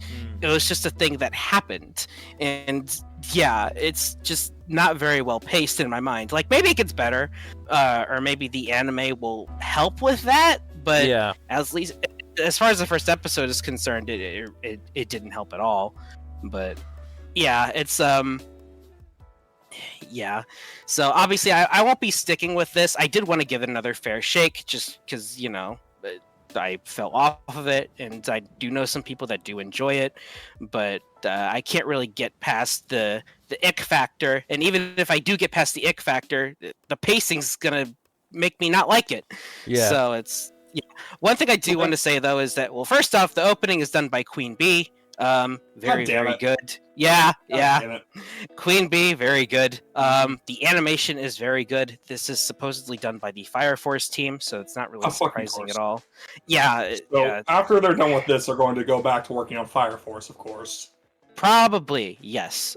Because I know they announced season 3 for that. Yes, they did, and we still don't know when that's coming out, but that is what it is. But yeah, they're probably going to go back to that, and then not do part 7, but because that's a different team. They have Urusei Yatsura and more Fire Force to do first, and then they'll get around to it. Yeah, but this team probably won't be doing it, is the thing. So, damn it. Yeah, because and they did pretty well on JoJo Part 6 too, even if they had a fucky release schedule because fucking Netflix. Yeah, I mean, I mean, again, this is like a different team at David Pro is the thing. I don't think this is the same team that did Part 6, but that's beside the point. Point is about this show, I'm just not very huge on it. I don't think it's outright bad, but there's just a lot of elements that I really just do not like about it and push me away from it. I do like I do like how the power system is developed eventually, and I do actually do like a good portion of the cast itself, but yeah, with that ick factor and the pacing, it's just not big. Honestly, like, you shouldn't have to sit through the gross stuff in something to get to the good stuff in something. Yeah. If you're willing to tough it out because you think it's worth it, that's one thing. But like, it should not be mandatory to tough out the gross shit to get to the good shit. That's why I don't begrudge people for dropping stuff I like if it has like that kind of thing in it.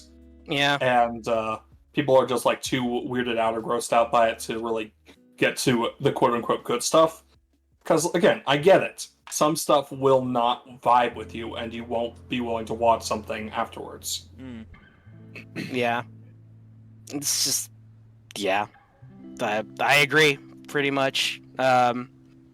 I don't know if this will become hugely popular. Mainly, a big part of that's probably because of Hulu. I think being on Hulu actually will cripple this popularity of this show. Yeah. I think in general, it probably won't become that popular. I mean, it's not one of the big hits of the newest generation of Jump. Yeah, no, that would probably be like Elusive Samurai. No, it isn't. Honestly, Really? Mashal was for a while. That ended though. I mean, it was, and then it took a downturn, and then I'm not sure how much the anime really helped. I'm not sure it's had a volume out since, actually. I'd have to check. Blue Box is up there, and that's apparently gonna be getting an anime, which I'm happy about. And Akane Banashi is really getting pushed. But I mean, the point is that Jump isn't creating big hits at the moment. Not, which they're properly going to big need hits. to replace One Piece. Oh yeah, I mean they're gonna be fucked in a little while because they've lost Black Clover, lost Demon Slayer. They're gonna lose My Hero at some point soon. Gonna lose Jujutsu Kaisen relatively soon. They're gonna lose. They're eventually gonna lose One Piece, and that's gonna be the biggest test of all. Yeah.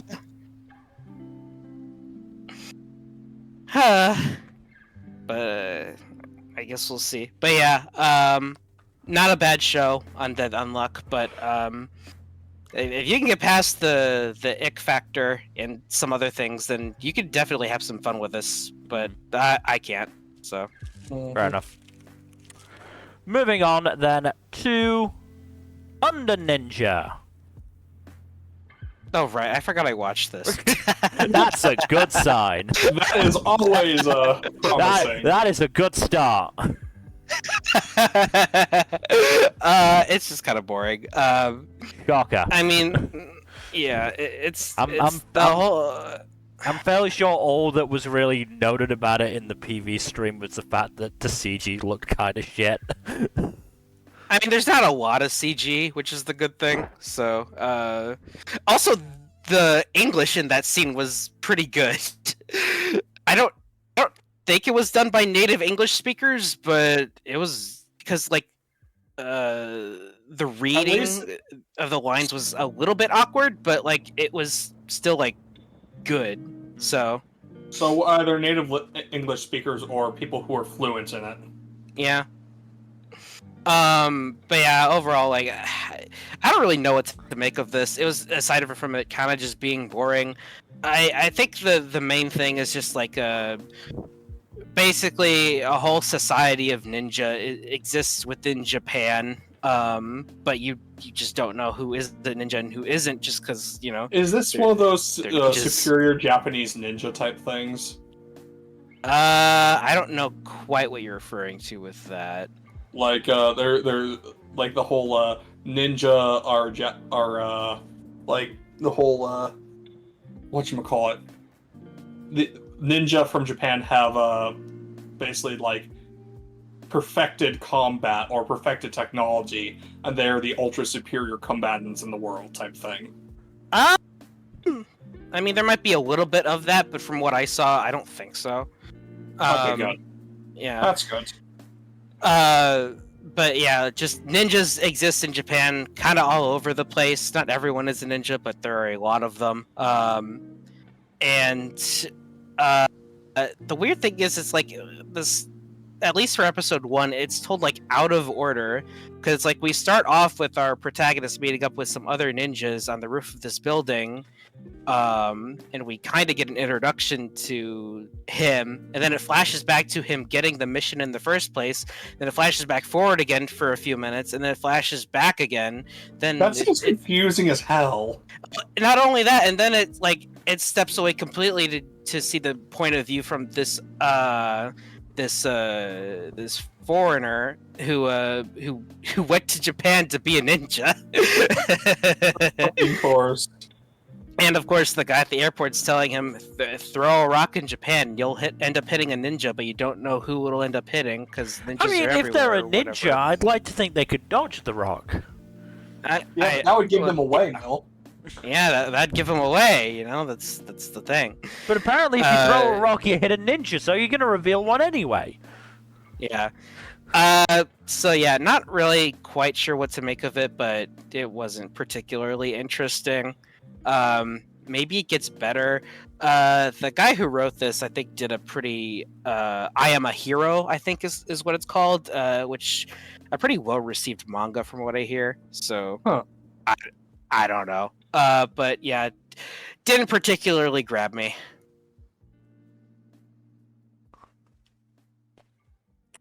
Fair enough. Let's move on then to the penultimate show at 3.5 hours in. We move on to The Vexations of a Shut-In Vampire Princess. Now, did you watch this number? I did. You did? Yes.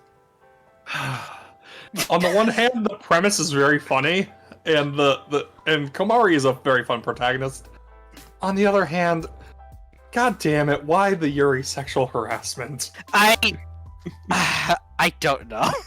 It's like, because like sometimes this show is very funny, and then other times it's like it throws in the sexual harassment in there, and I'm like, dude, come on, we don't need that. This is so unnecessary. You can have the maid simping for her without it being like outright harassment. Yeah. What the Villainess is doing just that. Yeah. Like, she hasn't gone too far with it, at least not yet, but it's like it's yet being the operative word. It's that's borderline quite easily.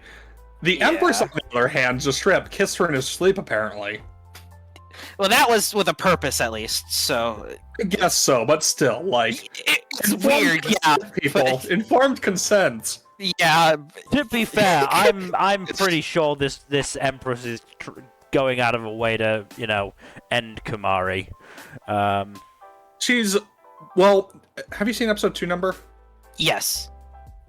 So the Empress outright says that she made Komari a Crimson Lord specifically to help her get out of her shell because she's been a hikikomori for 3 years now.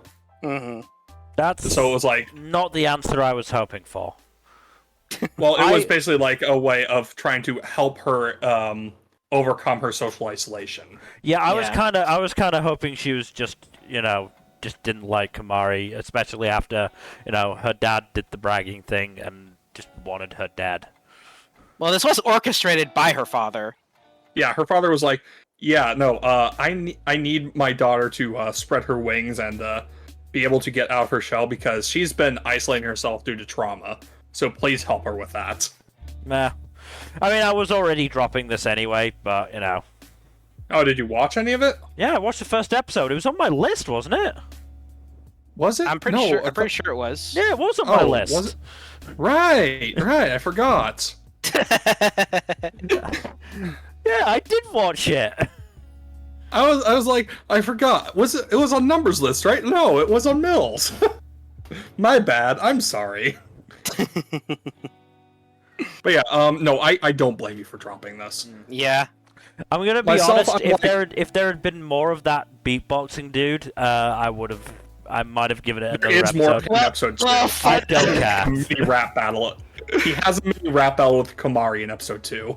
Yeah. I might watch that bit, but I'm not watching anything else. It's very beginning, so. Yeah, you won't have to go far. Yeah. So I do like the running gag of that one dude constantly trying to kill Komari and constantly failing epically. Not only that, he basically just ends up getting killed every time. Is that why Johan Helders is still on the cast list? Yes! He has died 3 times in 2 episodes. Maybe 4 times. I did like that when she gathered the troops, it was just the body bag. That was just so funny. There's some very good gags in this. Yeah. This, again, if it wasn't for the harassment, this would be a much higher show on my list. Yeah. Because the laughs are very funny. Yeah, it also seems that our blue-haired antagonist is going to be recruiting Johan as well. Yeah. Which is interesting. Honestly, Johan's voiced by Yusuke Kobayashi. I thought he was voiced by Bakugo's VA for a second from the way he talked. It doesn't help that he uses like some fire shit as well. So. Yeah, no, he sounded like Bakugo, and I was like, "Oh my god, is that Nobuhiko Okamoto?" It's not. No. God damn, this guy does a great Okamoto impression. Yeah. He does. Yeah. But yeah, to be honest, more than the comedy, the thing that sort of interested me about this show was the world building, and the fact that they do have basically wars for entertainment. Like, that genuinely intrigued me, especially with Komari's reaction to it. But I just don't trust this show to actually go into it in any real detail. That's fair. I am going to be sticking with it, at least for now, because episode 3 seems like it's going to be pretty intense. And I'm talking in terms of plot. Honestly, yeah, no, I agree. Like, episode 3 will probably be the make or break it episode for the show. Because if I can nail it, I'll probably stick with it for much longer. Yeah. So, god damn it, Yoko Hikasa again? Oh, yeah. She's voicing the Empress. God damn it. Also, again, this cast is stacked. Yeah. Fairuz, Yoko Hikasa, Sora Amamiya, Yusuke Kobayashi, Natsuki Hanai, fucking Natsuki Hanai, god damn it. Jun Fukushima, Tasuke Hatanaka, Manaka Iwami, Reina Ueda. Again, stacked cast. Several shows this season have stacked casts. What the hell? Yeah. But yeah, You gotta make that money. Yep. I will say, like, the show, it would be so easy to make the relationship between Villainess and Komari much more compelling by just making the relationship a lot less harassment based. Well, I think that might actually end up happening is the thing, but I fucking hope so. But we'll have to see, because thin ice this show, but it has potential. So I'm willing to deal with the stuff I don't like to see more. Unlike the show I just talked about. Yes. So. Do we have more tolerance for this because it's Yuri instead of just a straight relationship? That does help a lot. I mean, on my part, my thinking is there are better Yuri this season. I mean, sorry. There absolutely are, but not to mention, and this didn't entirely inform my decision. It doesn't help that it's on High Dive.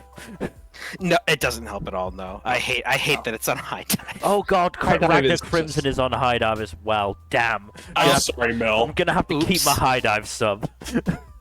Damn. I'm sorry, Mel. Just when you thought you were out, I pulled you back in. Yeah. It's okay. It's okay. Once Kenjiro Suda comes back in Ragna Crimson, he'll drop it again. He's pretty fucking dead. I'm not gonna lie. I'm not gonna sugarcoat that. Yeah, well, you never know. Whatever.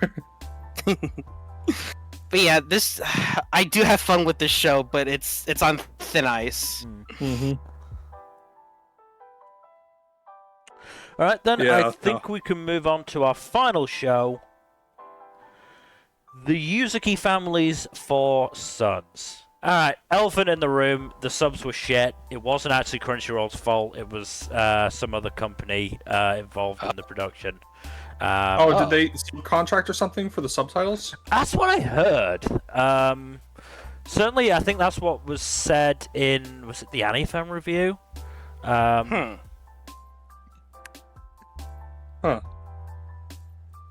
mean, it apparently didn't affect the Spanish or French subtitles. Yeah,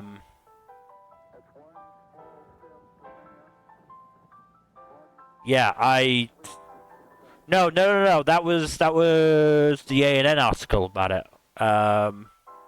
Either way, I'm fairly sure it wasn't actually Crunchyroll's fault. Okay. And they have since corrected it because I got to watch it with the proper subs, which were very good. Okay, good. The show is good. I genuinely quite enjoyed the show. It is it's good. really nice. I imagine you've only watched the first episode. I only watched the first episode. I only stick to one episode so that I don't, Maybe I should. I don't fucking know. I mean, no. The thing is, like, I kind of I agree with that idea. I only watched like the second episodes for things I either needed to make a more informed decision right off the bat, or just things I wanted to watch more of. See, I watch as many episodes as I reasonably can, just because I watch so many shows and I need to keep up. No, that's fair. Because otherwise, I fall behind very easily. Oh, I'm sure I'm probably gonna fall behind on this as well, but it's whatever. Oh, I'm gonna fall behind the majority of my list and then binge it all at the last second. Samesies. Yes, the procrastination strategy. Couldn't be me because I would fucking die if I tried that. Yeah. It's not fun. I am actually genuinely gonna do my best to keep up this season. It helps that this season is stacked, and this show is pretty good, honestly. No, honestly, I did enjoy the show. Dynamics between the brothers. Yeah. Because you can see, like, it's Hayato definitely relies a lot on Mikoto. Yeah.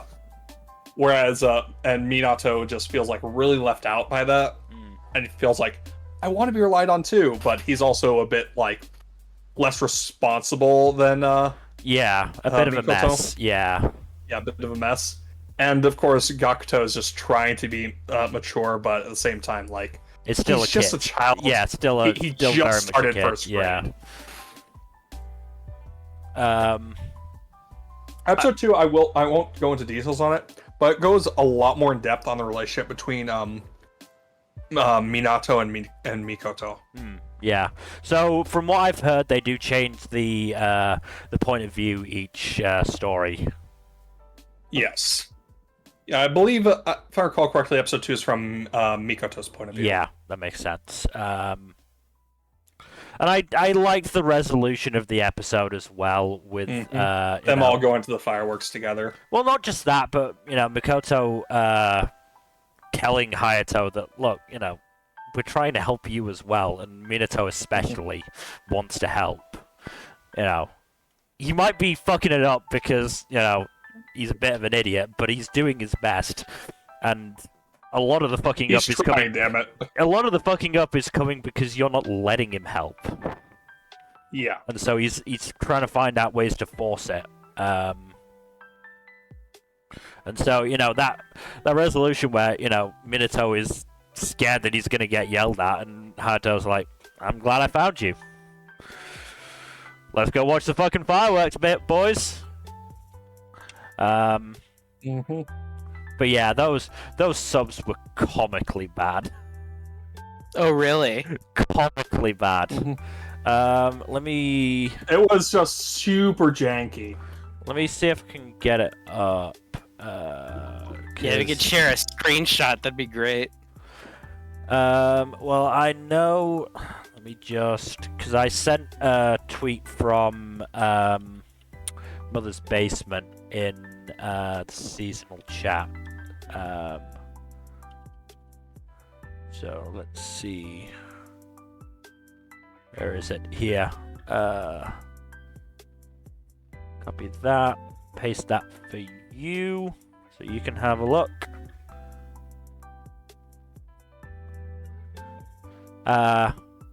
Wait, what? What? Always thanks to Nikaido. You are so awesome. We're always thanks to Nikaido. My parents always take care of me as a matter of course. So Oh, I also God. hope to take care of my brothers in the same way. Sir Yuzuki is obviously only 23 years old, but he has the sadness of a father like he is in 40s. The subtitles were super janky. I'm making I can breakfast. Are you kidding? What kind of breakfast is this? What you are doing is a carcinogen. You make me trouble every time. You don't need to go into any further. We get the gist. They also translated one of the brothers' names literally.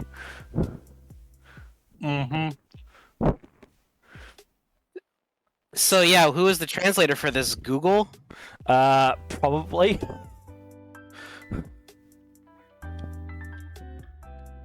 It does seem like it was machine translated. Yeah, that's what it seems like.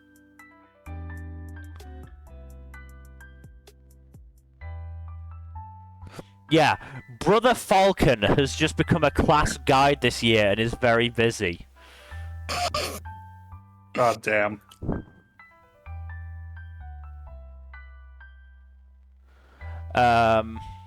So yeah, thankfully that got changed and it won't happen again.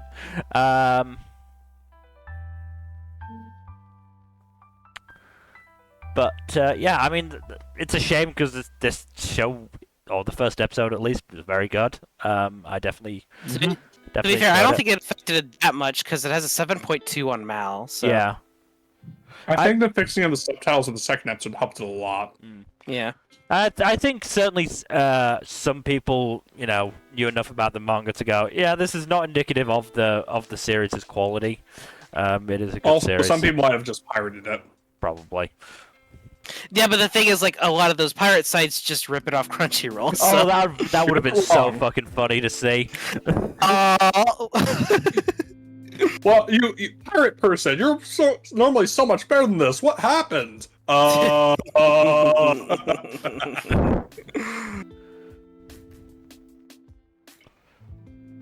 I'd laugh if Crunchyroll just did that for like one show a season, just put out one with shitty subs, just to, you know, make it for the garbage shows. Yeah, just catch the pirates out. Butareba or some shit like that. Yeah. Yeah, that'd be. See, I'd watch it in that case because that'd be hilarious. Are you sure you'd be able to put up with all that gross sexual harassment still? I mean, if the gross sexual harassment is badly translated, then yes.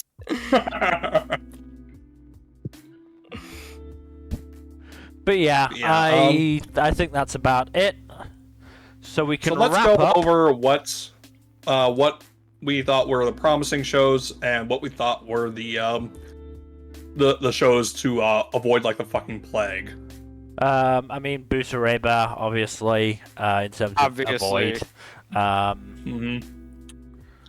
Kingdoms of Ruin.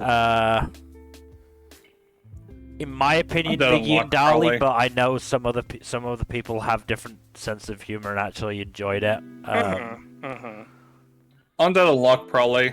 I would say. Probably, yeah. Some people like it, but you know. I don't think it's worth it. Yeah, probably not. Under Ninja, just from a boring point of view.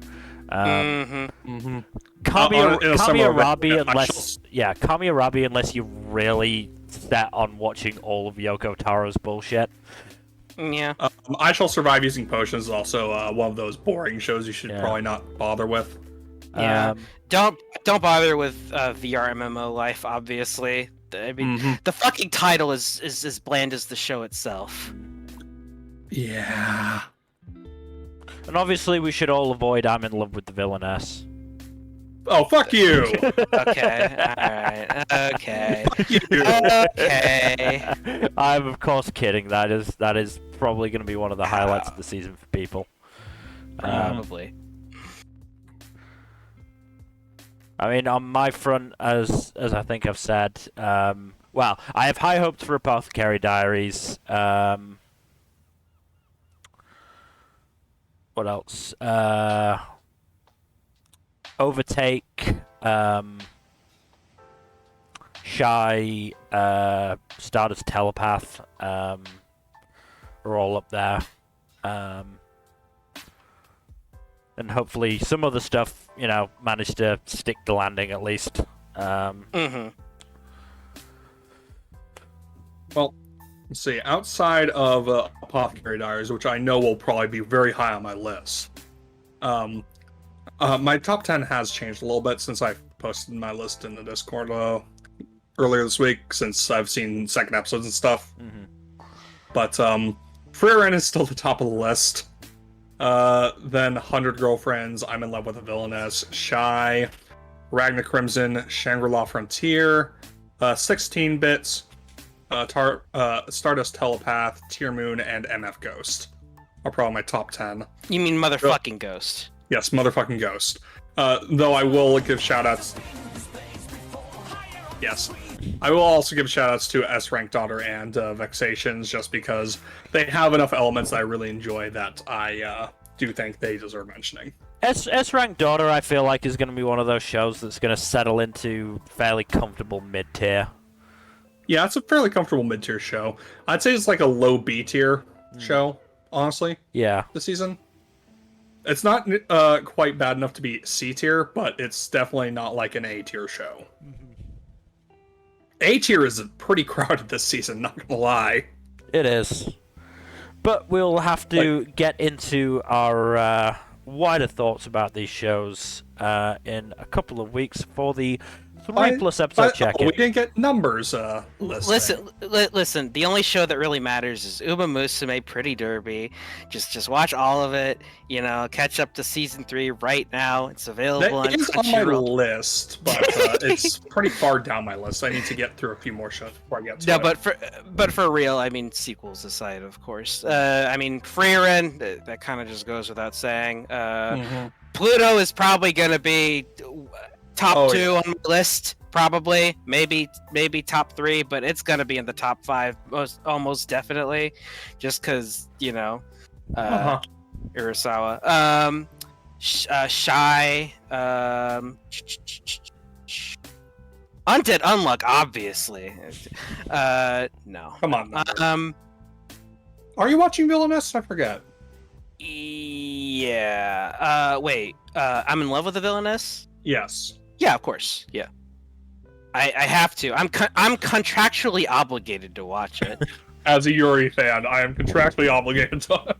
Yes, of course. Same with me and all the yaoi. Unfortunately, it doesn't look like there's any yaoi this season. No. Unfortunately.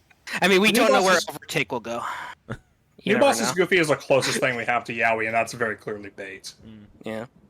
Yeah, Overtake's pretty strong. That might turn out to be something really special.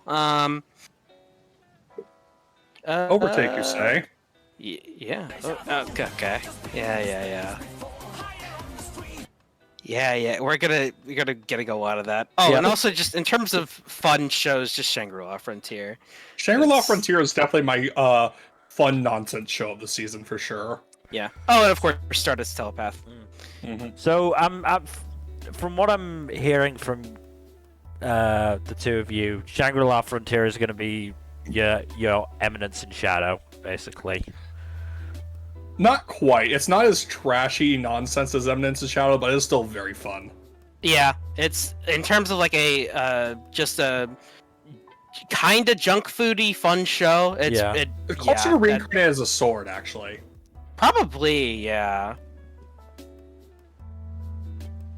But yeah, no, this is looking to be a very fun season, though. Yeah. There are some stinkers, but we have mostly discarded them, and we're left with the decent to good shit. And some things that will inevitably disappoint us at some point. Yep, that is how it goes. Yep. Which who knows which one it will be, but you know, it's gonna happen. Yep. But yeah, we've been going for almost 4 hours. I'm shocked it was this short this time. Anyways, watch Eminence and Shadow, now available on High Dive. Yep, Eminence of Shadow is 100% worth watching. Yes. It is my trash. Yes, it's trash, but somehow transcends trash to become genuinely good. Yeah. Maybe, I don't know. It's in a weird area, but the point is, you should watch it. It's in a weird area that you should be watching. 100%. Yes.